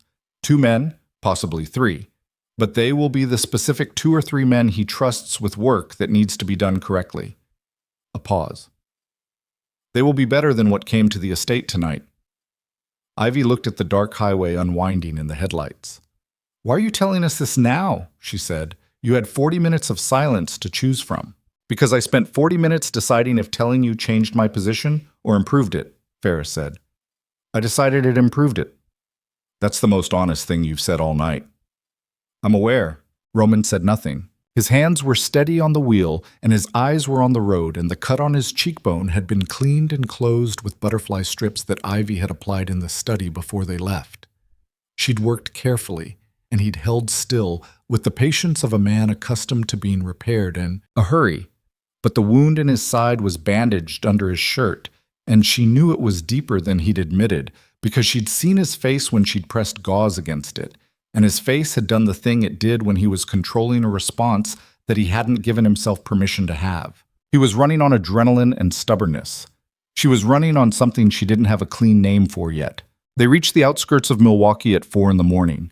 The city at this hour was all orange sodium light and empty intersections and the particular desolation of industrial districts that don't sleep but don't exactly stay awake either.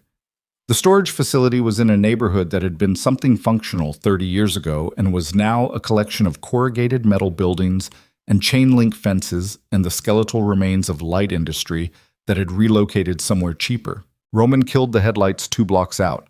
He pulled to the curb and stopped and looked at the facility's entrance 200 yards ahead.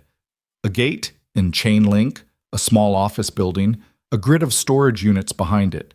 No visible lights in the office. One exterior lamp over the gate casting a circle of orange on wet asphalt. "How many entry points?" he said to Ferris. "Main gate, a service entrance on the south side, and an emergency exit on the north perimeter wall. The storage unit is in the 3rd row from the back, east side." "Unit 47. Roman picked up the radio, spoke briefly to the follow car, put it down. "We go in through the south service entrance," he said. "You—" He looked at Ivy. "Stay with me. 2 steps behind, same as the estate." His eyes held hers. "If I say run, the car is the destination. Keys are in it." "I know."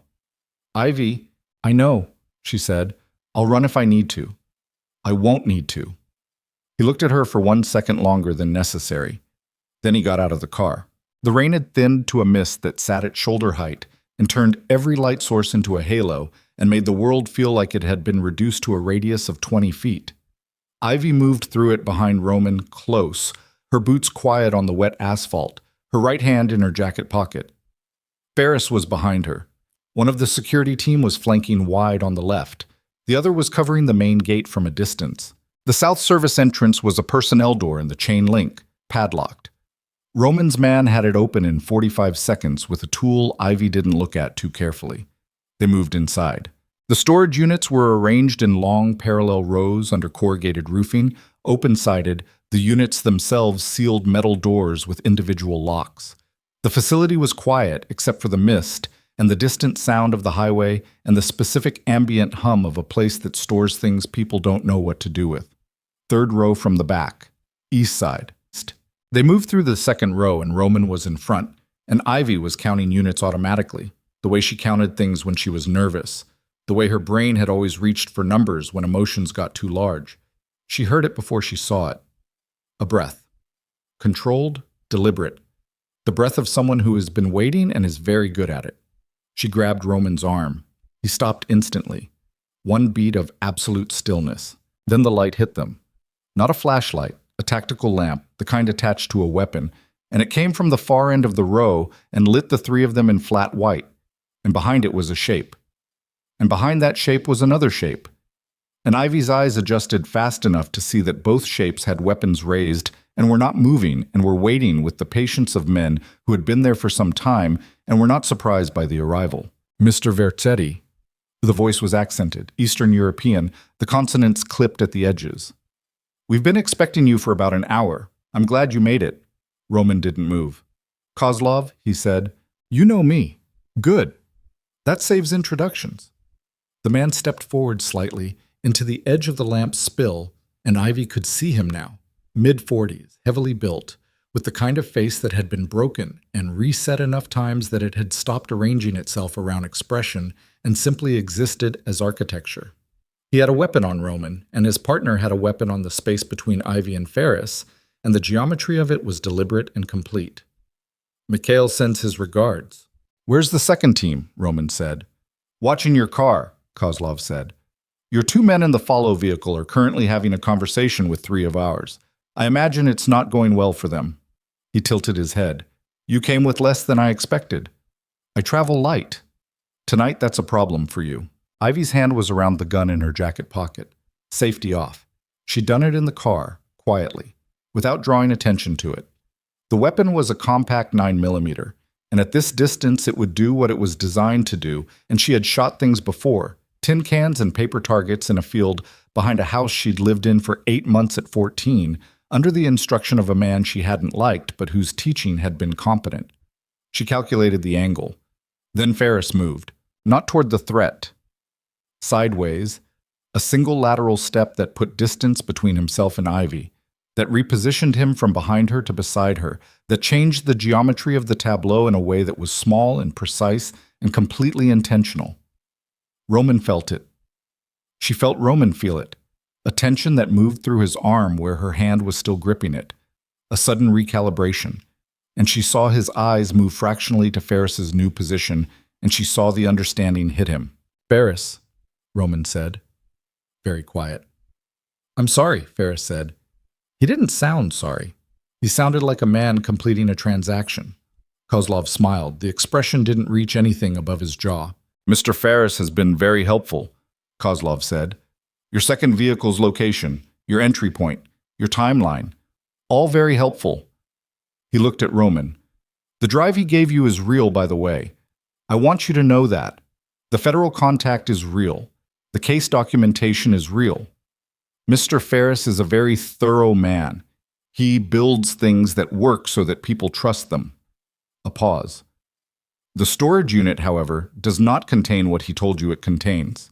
Your mother's documentation, he looked at Ivy now, was recovered in January of the year following her death. It has been destroyed for 15 years. Ivy heard this.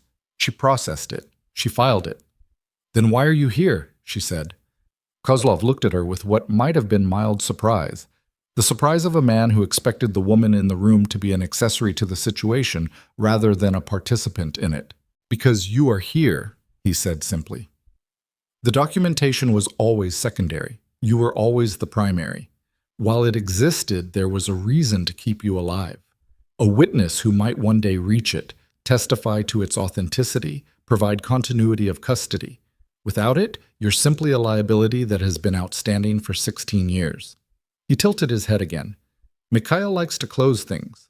So Ferris brought us here, Roman said, to a location with no documentation and no leverage with our security split.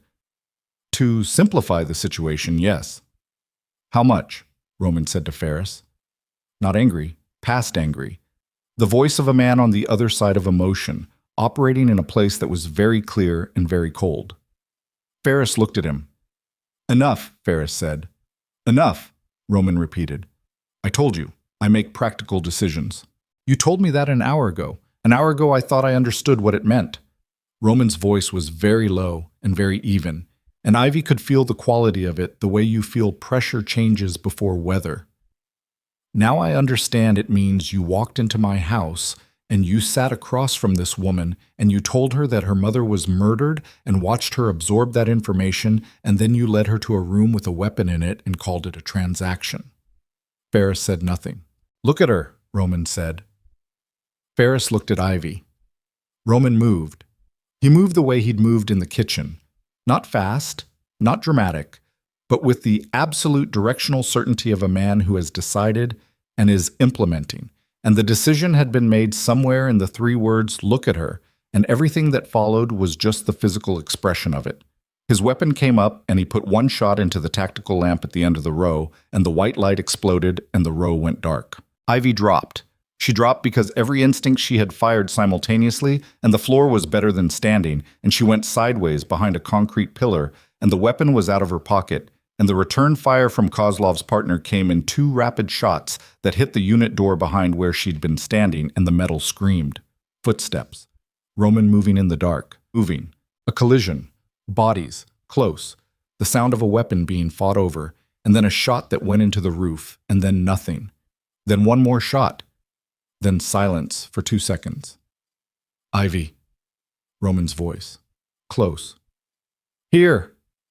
She was pressed against the pillar, gun up, unable to see anything in the dark that was useful. Are you? Fine. Stay there. More movement, farther away. Someone running. The sound of boots on wet concrete. The service entrance chain link rattling. Ferris or Kozlov or both. She couldn't determine direction in the dark. Then a sound she didn't expect. Her phone. Vibrating in her pocket. She almost ignored it. Then something. The same instinct that had told her to grab Roman's arm 30 seconds ago made her pull it out and look at the screen. Unknown number. Same unknown number. A text. Unit 47. The lock. Use the code. Right now. Whatever you hear, don't stop moving. She stared at it. Roman, she said. I said stay. Roman. Her voice cut through. Unit 47. Now. A pause in the dark. Ivy? I don't have time to explain. Move. She heard him decide. The quality of his silence changed. And then he was moving and she moved with him, staying close, one hand finding his arm in the dark the way she'd found the wall earlier, using him as a fix point. And they moved through the 3rd row east side, counting unit numbers by the small reflective decals on each door. 43. 44. Somewhere behind them, Kozlov was in the dark, too. She could hear his breathing, slower now, deliberate, the breathing of a man who has been trained to move silently in low light and is doing so. His partner was either down or flanking. She didn't know which. 45, 46, 47. She pulled out the phone and used its screen as a light, reckless, visible, a beacon for anyone in the row behind them, but there was no time to be careful about it. Padlock. Standard combination lock with a 4-digit override keypad on the face. Her mother's birthday. She entered it. The lock released. Roman was behind her, turned outward, covering the row they'd come through, and she pulled the door and it rolled upward on its track, with a sound like thunder in the enclosed space, and the phone screen threw just enough light to see it wasn't empty. It was not the archive she'd imagined. Not filing boxes and documentation and the organized records of a woman building a case. It was smaller than that and more personal, and somehow, because of that, more devastating. A single waterproof case, the hard-sided kind, locked with the same kind of numeric keypad. Beside it, taped to the interior wall, a photograph.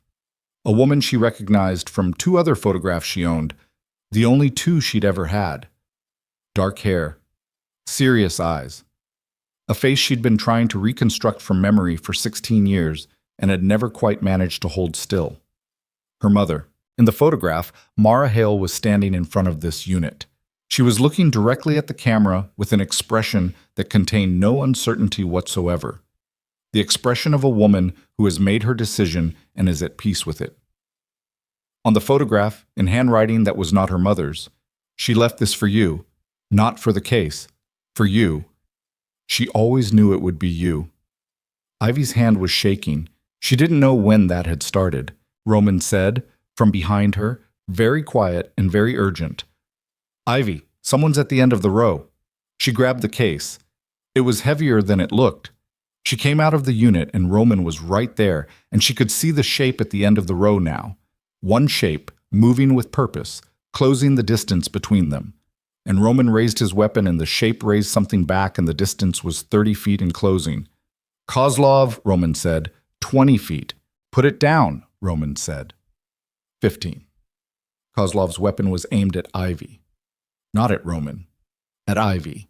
Specifically, precisely, with the practiced aim of a man who knows which target ends the problem. 10 feet. Give me the case, Kozlov said, and you walk out. Ivy looked at him. Then she looked at Roman. Roman's weapon was on Kozlov. Kozlov's weapon was on her. The geometry was what it was. 3 people. 2 weapons. 1 case. The math was simple and brutal and everyone in the row understood it. Roman, she said. Don't, he said. Not to Kozlov. To her. He'd read what she was thinking. She could tell by the way his voice dropped, by the single word that came out with an urgency that had nothing operational in it. If he shoots you, she said, the case doesn't matter. If he gets the case, Roman said, none of this mattered. Let me worry about that. Ivy, she set the case on the ground. She stepped away from it. Roman made a sound that she'd never heard from him before. Sharp and involuntary. The sound of a man being hit with something that bypassed every defense he'd built. And Kozlov's eyes dropped to the case for exactly 1 second. 1 second was what Roman had been waiting for. He closed the distance in 2 steps and had Kozlov's weapon hand before the man could redirect. And the shot that fired went into the unit wall 6 inches to Ivy's left. And she felt the air move past her face, and she did not close her eyes, and she did not flinch, and she thought, with the particular clarity that extreme proximity to death sometimes produces, that Elias would have found that funny. The fight was short and ugly and loud. Kozlov was larger than Roman and had the specific brutality of a man for whom violence was a profession rather than a contingency, and the first 20 seconds were not clean. Something hit a unit door hard enough to dent it. Roman went down on one knee and came back up, and Kozlov had the reach advantage and used it twice before Roman got inside it, and then it shifted, and then it was over, and Kozlov was on the ground and not moving, and Roman was standing over him, breathing in the broken way of a man whose side injury has been significantly aggravated in the last 30 seconds. Ivy picked up the case. She went to Roman. He was bent forward slightly with one hand on his knee, catching his breath. And she put her free hand on his back and felt him breathing and counted the breaths until they steadied and said nothing because there was nothing to say. His security man appeared at the end of the row. South team is down, the man said. Ferris got through the service entrance. He's in the wind. Follow car. A pause. Marcus is hurt, but he'll hold. Devon's okay. Roman straightened. His face was doing the thing it did. The controlled surface reassembling itself over whatever was happening underneath. But it took longer than usual, and the surface was less complete when it got there. Secure this site, he said. Get Marcus to the car. He looked at Ivy. And call. His phone went off. He looked at the screen. Something happened to his face. Who is it? She said. He showed her the screen. The number on it was the same unknown number that had texted her twice tonight. The same number that had told her about the secondary lock. The same number that had told her to go to Unit 47 right now. The same number that had told her, in a corridor at the Blackthorn estate, to ask Roman why he'd never come to get the documentation. The call was connecting. Roman put it on speaker. A voice came through the phone, a voice that Ivy had heard 4 minutes and 12 seconds of in a recording in a war room, destroyed and barely audible, forcing out a childhood nickname before a gunshot ended it. A voice she had believed with total certainty was dead. "Roman," Elias Hale said, "I need you to listen to me very carefully, and I need you to not say anything until I'm finished." Ivy's legs stopped working. She was on the ground before she knew she was falling, and the case was in her lap, and both her hands were on the phone, and Roman was beside her on the concrete, and his hand was on her arm, and the storage facility was silent, and the mist was still falling, and the phone was between them and her brother. Her brother was speaking. "I know what you heard on that recording," Elias said. "I know what it sounded like. I need you to understand that I'm sorry. I'm sorry for all of it, for the recording, for the last 2 years, for what I asked Roman to carry while I couldn't be there." A pause, and in the pause she heard him breathing, and it was him. It was the specific rhythm of his breathing that she'd known since childhood, slower on the exhale, a habit he'd had since he was 9 years old and had never broken. "Ivy, I need you to know that the choice I made was the worst thing I've ever done, and the only thing I've ever done that I'm certain was right." The concrete was cold under her. The mist was on her face. Her brother's voice was coming through a phone in a Milwaukee storage facility at 4 in the morning, and the case was in her lap, and Roman's hand was on her arm, and she was not crying because she had run completely out of the capacity for tears. Somewhere around the 3rd time tonight that the floor had come up to meet her. "Tell me where you are," she said. Her voice was very steady. She was going to be very angry later. Right now, she was going to be very steady. "That's what I'm trying to tell you," Elias said. "I'm going to explain everything, but you need to be somewhere safe first, and there's something else you need to know before morning." A pause. "The case you have, open it before you go anywhere. There's a key taped to the inside lid. It belongs to a safe deposit box in Chicago that contains the original documentation. Not copies. Originals." Another pause. "Mom hid the case in that unit 2 weeks before she died. She left it for you specifically because she always said you were the one who'd know what to do with it." Ivy looked at the case in her lap. Roman looked at her. Outside, at the end of the storage row, the orange light from the facility lamp cut through the mist and reached almost far enough to touch them. Almost. "Elias," she said. "Yeah. I have a lot of questions." "I know. And I am—" Her voice went briefly wrong and she steadied it. "I am going to need a very long time to work through some of them." "I know that too. But right now," she said, "I need you to tell me one thing. One thing first, before anything else." She pressed her hand flat against the case lid. "Are you safe?" The pause on the other end of the line was the longest of the night. "I'm safe," Elias said. "I've been safe for 2 years. I'm sorry it took me this long to tell." The gunshot came from the entrance of the row. Single shot, high caliber. The phone in Ivy's hand exploded. She was already moving. Roman's hand had pulled her sideways before the sound fully registered, hauling her behind the nearest unit door with the force of a man who has stopped calculating and is operating entirely on the imperative of keeping her alive. And the second shot hit the concrete where she'd been sitting and threw chips of it against her boots. Roman came up with his weapon. At the end of the row, backlit by the orange lamp, stood a silhouette. Medium height, medium build. Mild, reasonable face, now stripped of its mildness. Declan Ferris had not run. He had circled, and in his hand was a weapon considerably larger than anything he'd been visibly carrying, and his eyes were on Ivy with an expression that had finally dropped the mask entirely, and beneath it was nothing that could be called human in any of the ways that word is meant as a compliment. "The key," he said. "Take it out of the case and slide it toward me. Do it now, and we finish this quickly." Ivy looked at Roman. Roman was calculating. She could see it. The rapid assessment of distance and angles and the state of his ammunition and the injury in his side that had been making his right arm compensate for the last 20 minutes in ways that anyone watching carefully would have noticed. Ferris had been watching carefully. "I won't ask again," Ferris said. Roman looked at Ivy, and Ivy looked back at him, and in the orange misted dark of a Milwaukee storage facility at 4 in the morning, with her brother's voice still somehow in her ears, and her mother's case in her hands, and the key to 15 years of buried truth taped to its inside lid. She made a decision. She opened the case. "Ivy," Roman said. "Trust me," she said. She reached inside, her fingers found the key, and found the other thing taped beside it. The thing her mother had apparently decided to include alongside 15 years of documentation. The thing that Mara Hale, who had apparently known her daughter better than her daughter knew herself, had decided would be necessary. A second weapon. Small. Fully loaded. Ready. Ivy closed her fingers around it and looked up at Ferris and said very quietly, "You first."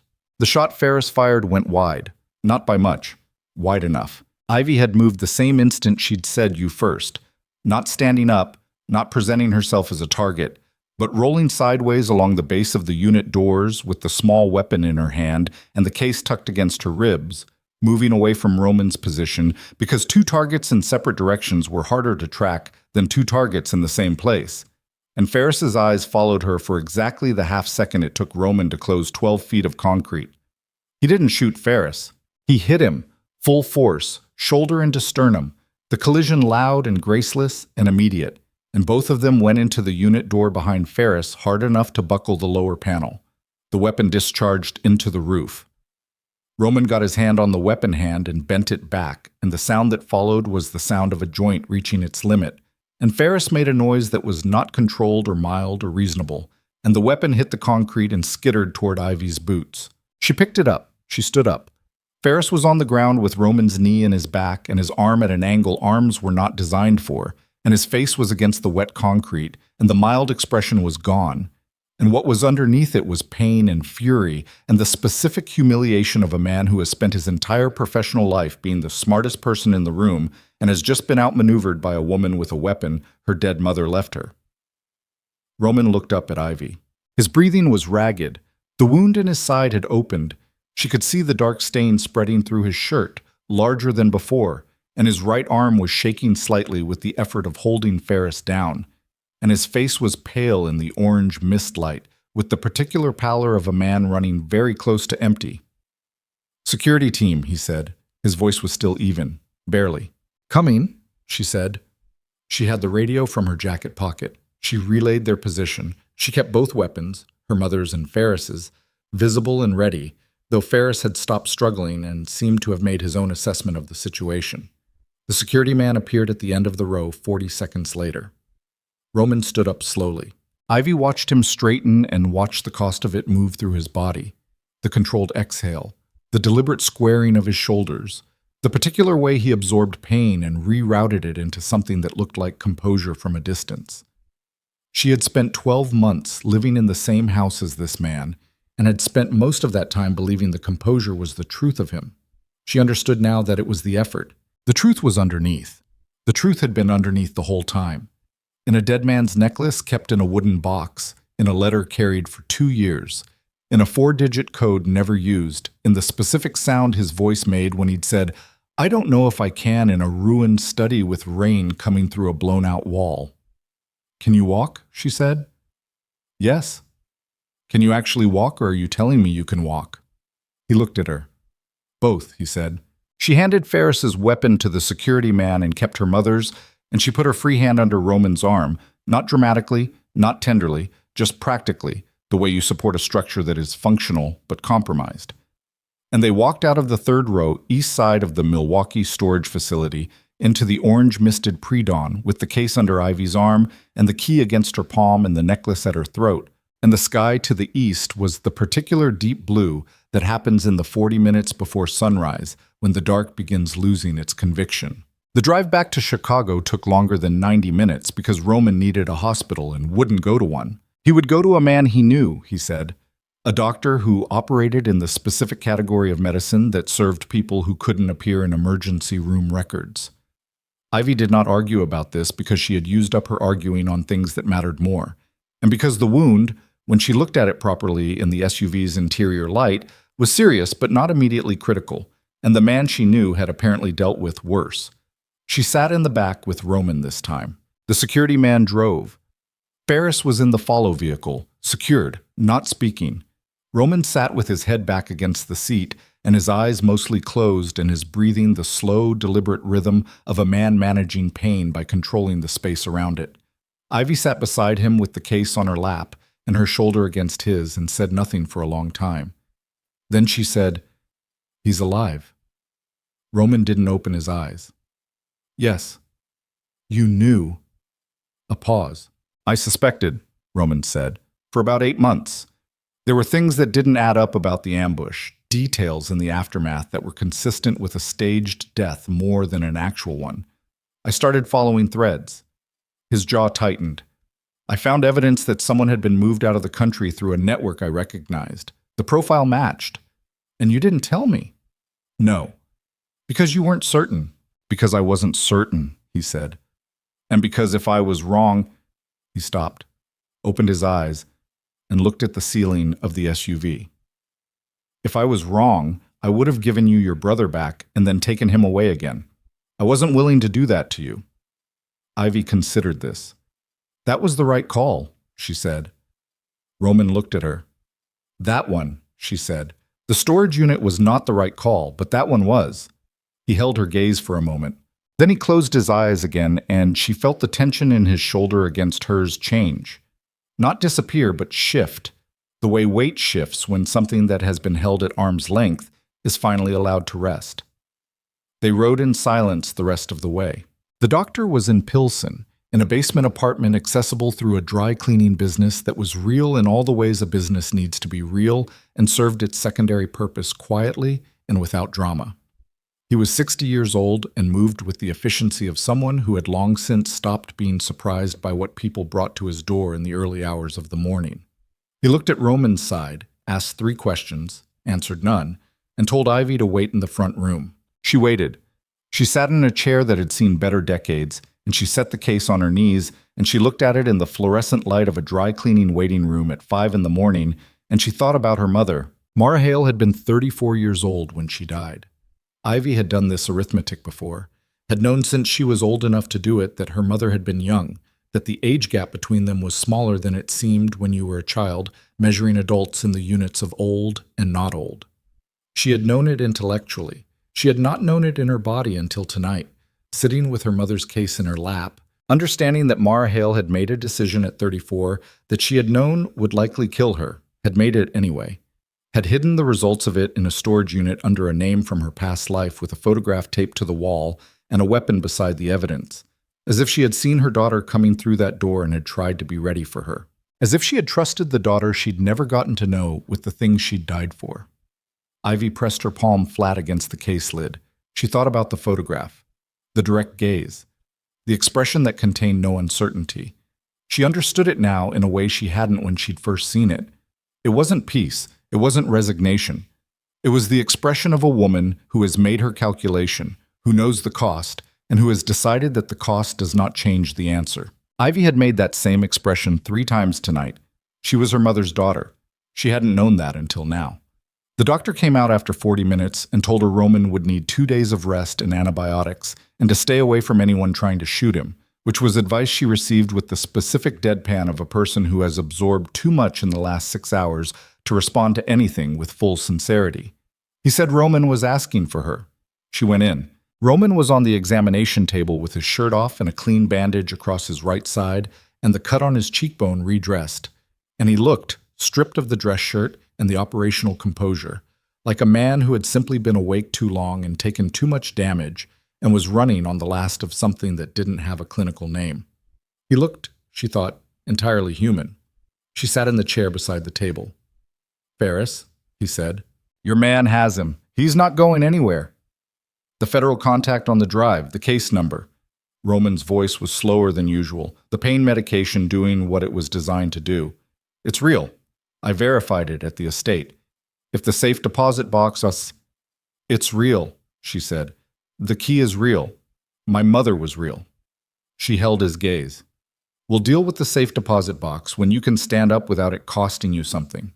Roman looked at her. "I can stand up now." "You cannot stand up now." "Ivy." "Roman." She leaned forward, elbows on her knees. "I need you to do something you have not done once in the entire time I have known you." He waited. I need you to stop, she said.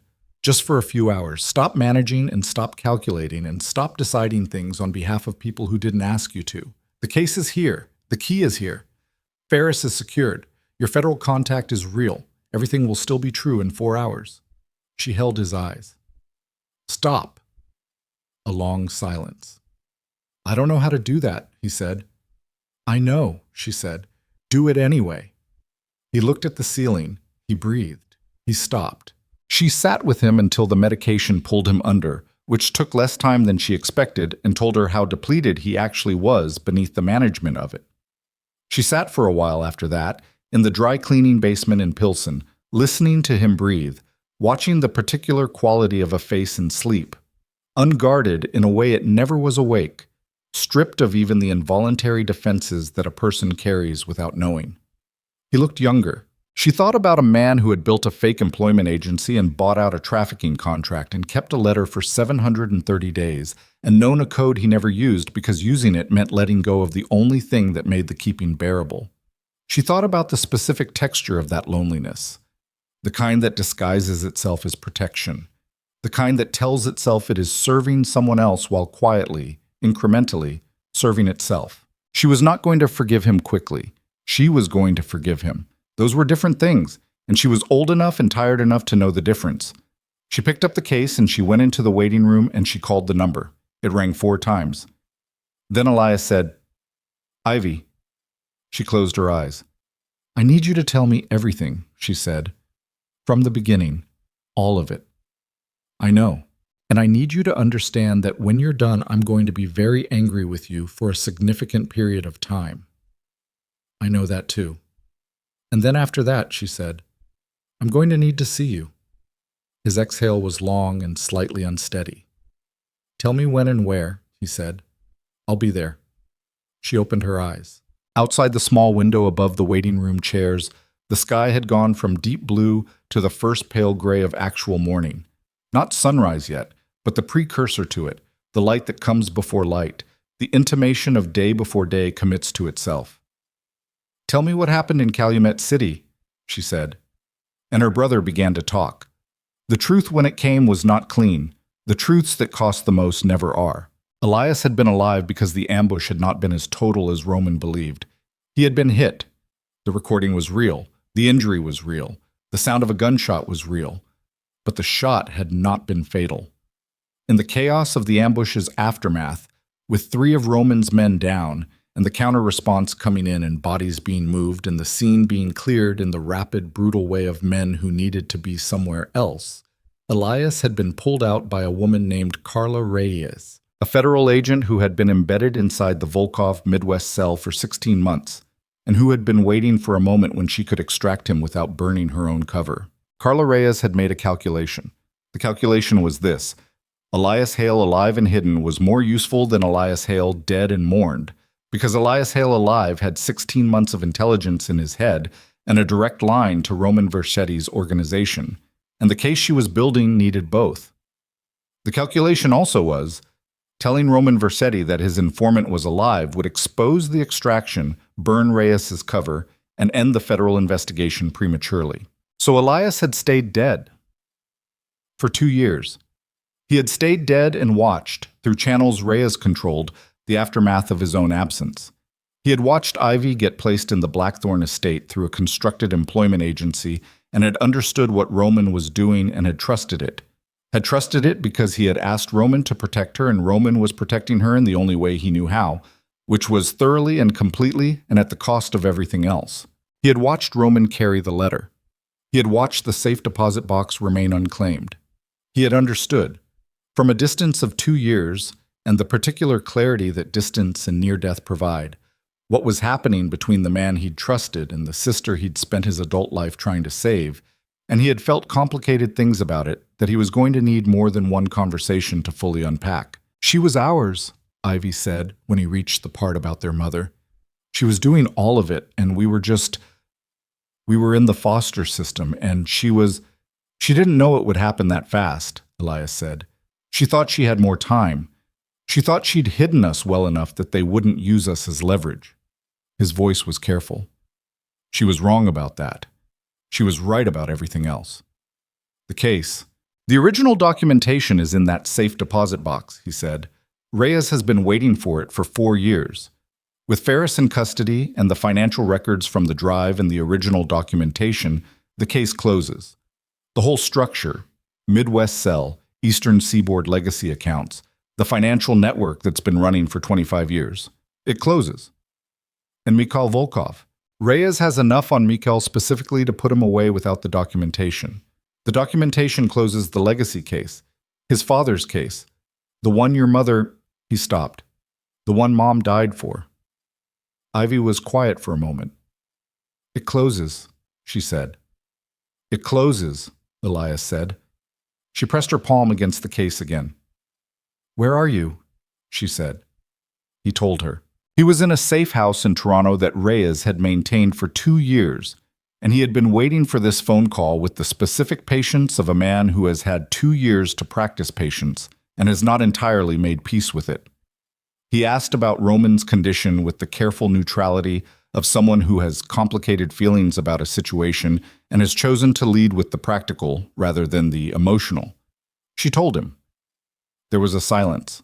Then Elias said, "He kept the letter." "He kept everything," Ivy said. Another silence. "I asked him to love you," Elias said. "I didn't ask him to." He stopped. "I didn't specify any particular method." "No," Ivy said. "You didn't." "Are you—" "I don't know yet," she said. "Ask me in 6 months." "Okay?" A pause. "Ivy." "Yeah." "I'm sorry for all of it. For not being there. For the 2 years. For all of it." She looked at the ceiling. "I know," she said. "Are you going to forgive me?" "Ask me in 6 months," she said. "Same answer." He made a sound that was part exhale and part something else. The specific sound of a person who has been carrying a weight for a long time and has just felt the first small increment of it shift. "Okay?" he said. "Elias?" "Yeah. I'm glad you're not dead." His voice, when it came, was very unsteady. "Me too," he said. She ended the call.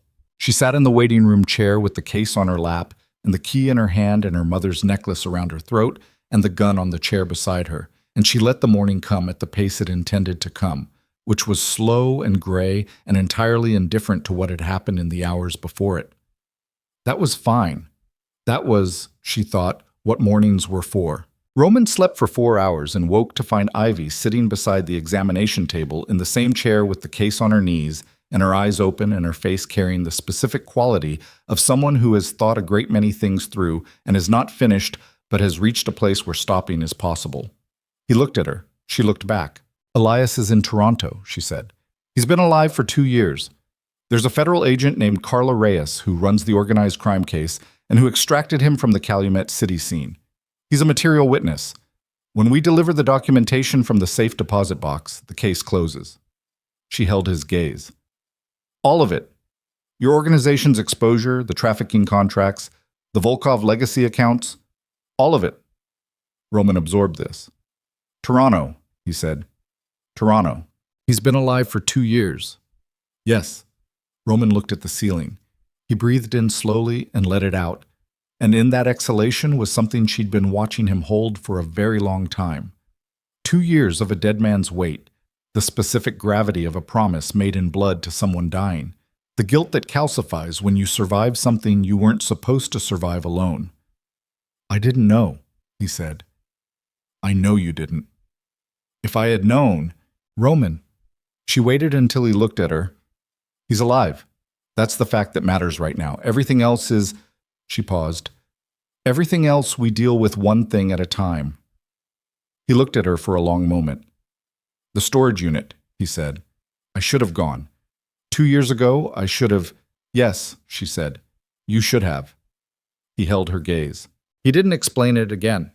He'd explained it once, and she'd heard it, and she didn't need to hear it again, and he understood that. He looked at her with the direct, undefended look of a man who has run out of management strategies and has decided that this particular truth does not get to live behind glass anymore. "I know what I did," he said. "I know you know," she said. "That's actually—" She stopped, something crossing her face. That's actually most of what I needed. The morning was full gray now, the fluorescent light in the basement room competing with the daylight coming through the high window, and Roman looked worse in the honest light than he had in the dark. The cut, the pallor, the cost of the night written plainly across everything. He also looked more real than she had ever seen him. She set the case on the floor. She leaned forward in the chair.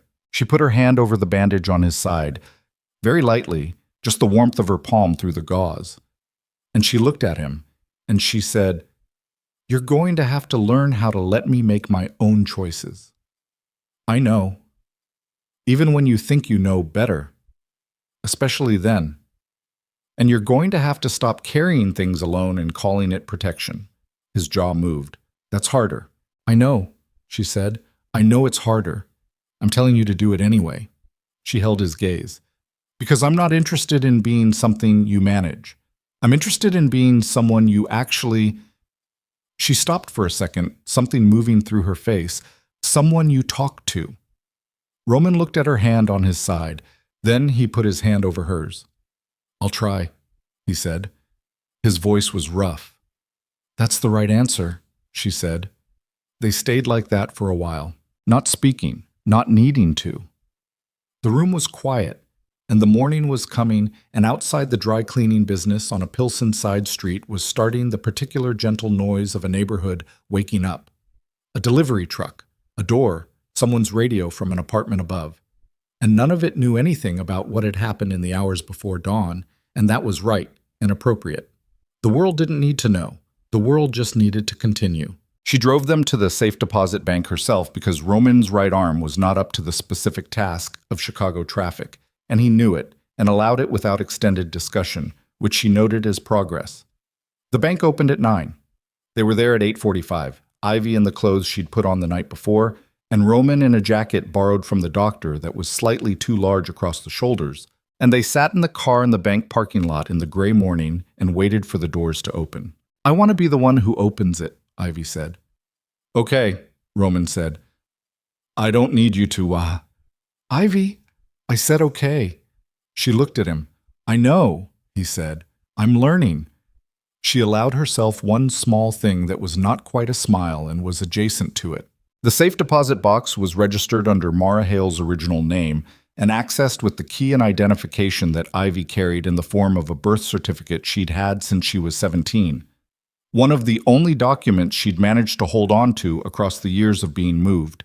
The single continuous thread of official proof that she existed and had a mother who had named her and had chosen the name deliberately.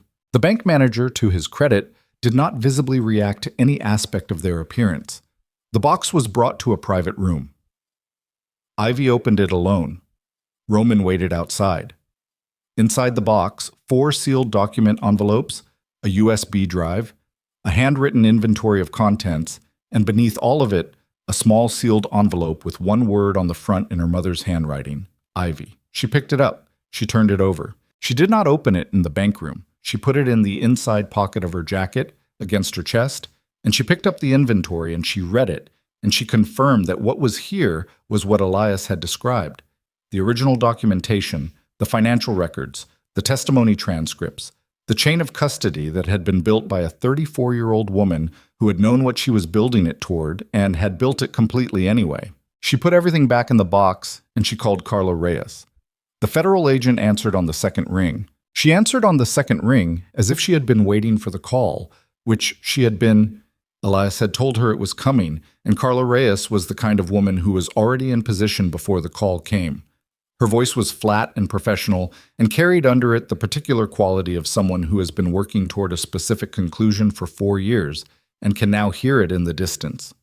They arranged the transfer of the documentation. They arranged Ferris's formal custody. They arranged Elias's return.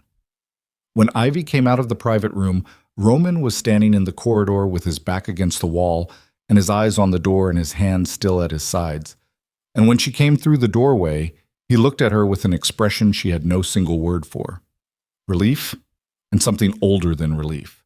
The specific combination of exhaustion and completion that belongs to a long thing finally ending. "Done," she said. He exhaled. "Reyes takes formal custody this afternoon," Ivy said. Elias flies in tomorrow morning. She looked at him steadily. You need to be there. When he lands. Whatever is between you two. You need to be there. Roman looked at the floor. He might not want. He wants, she said. I spoke to him for 2 hours this morning. He wants. She paused. What happened in Calumet City was not yours to carry alone. He knows that. He's known it. Another pause.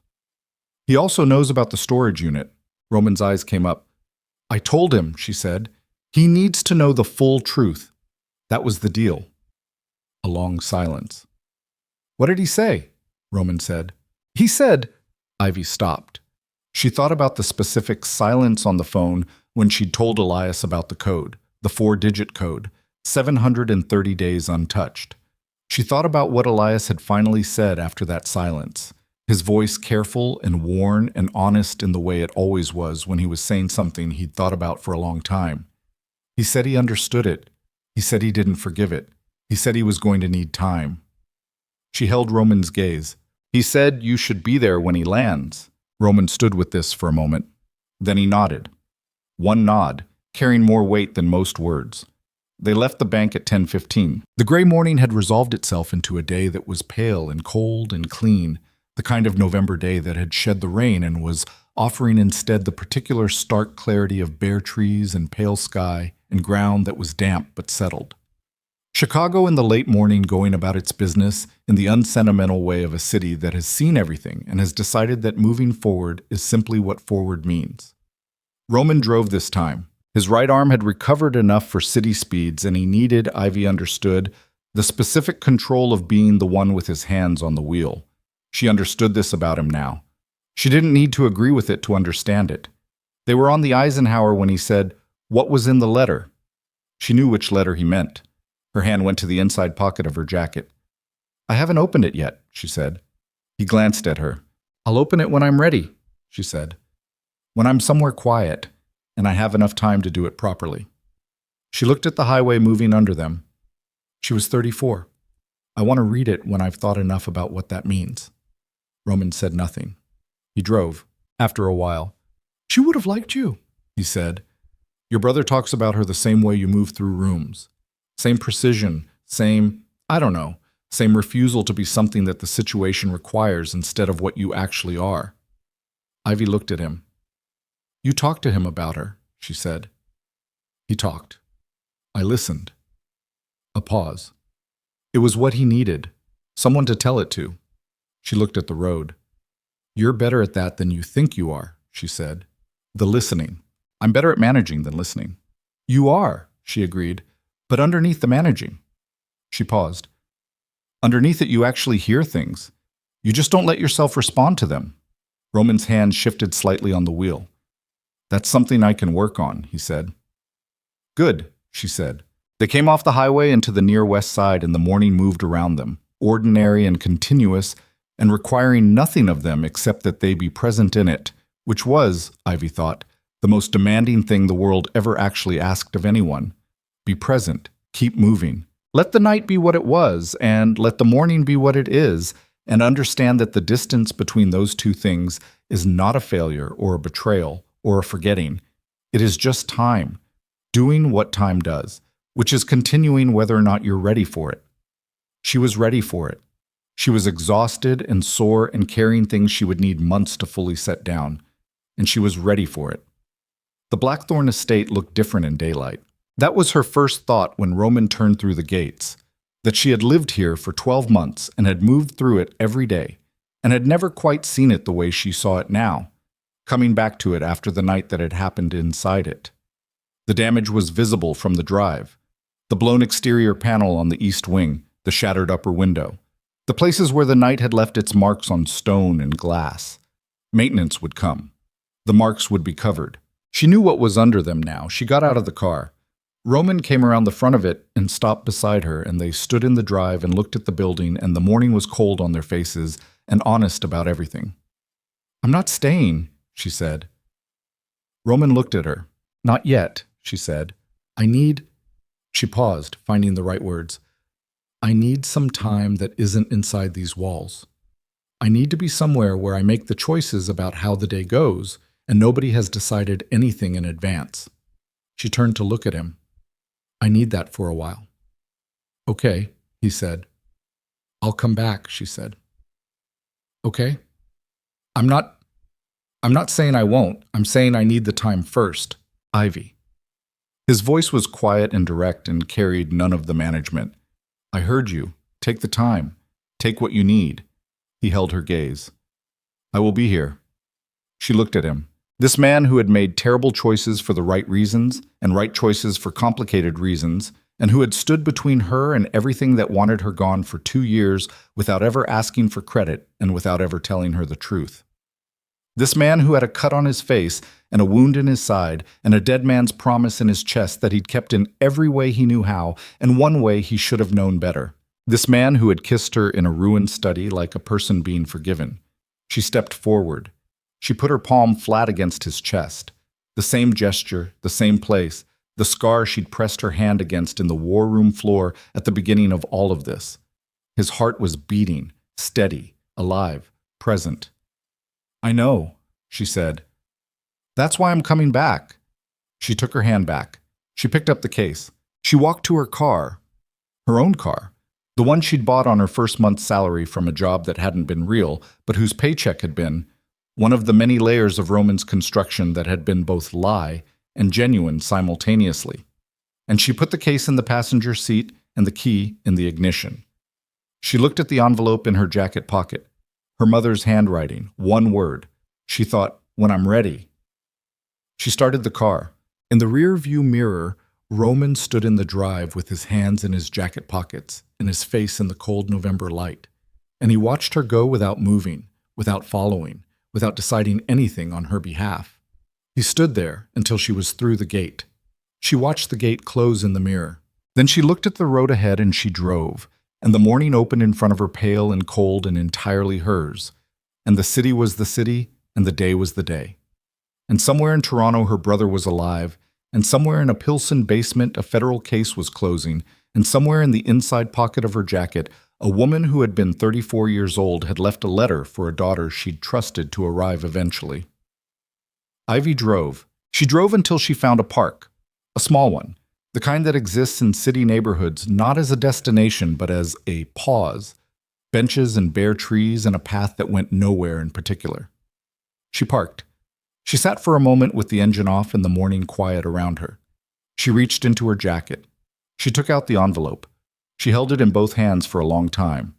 Then she opened it. The paper inside was folded once. The handwriting was the same as the photograph caption. Neat, unhurried, written by someone who was not in a hurry, who had made her decision and was not second-guessing it. It was not long. It was exactly as long as it needed to be. And Ivy Hale sat in her car in a small Chicago park on a cold November morning and read what her mother had left for her, and let herself, finally, completely, and without any audience at all, come apart and come back together in the same long exhale, the way things do when they've been held too tightly for too long and are finally allowed to simply be what they are.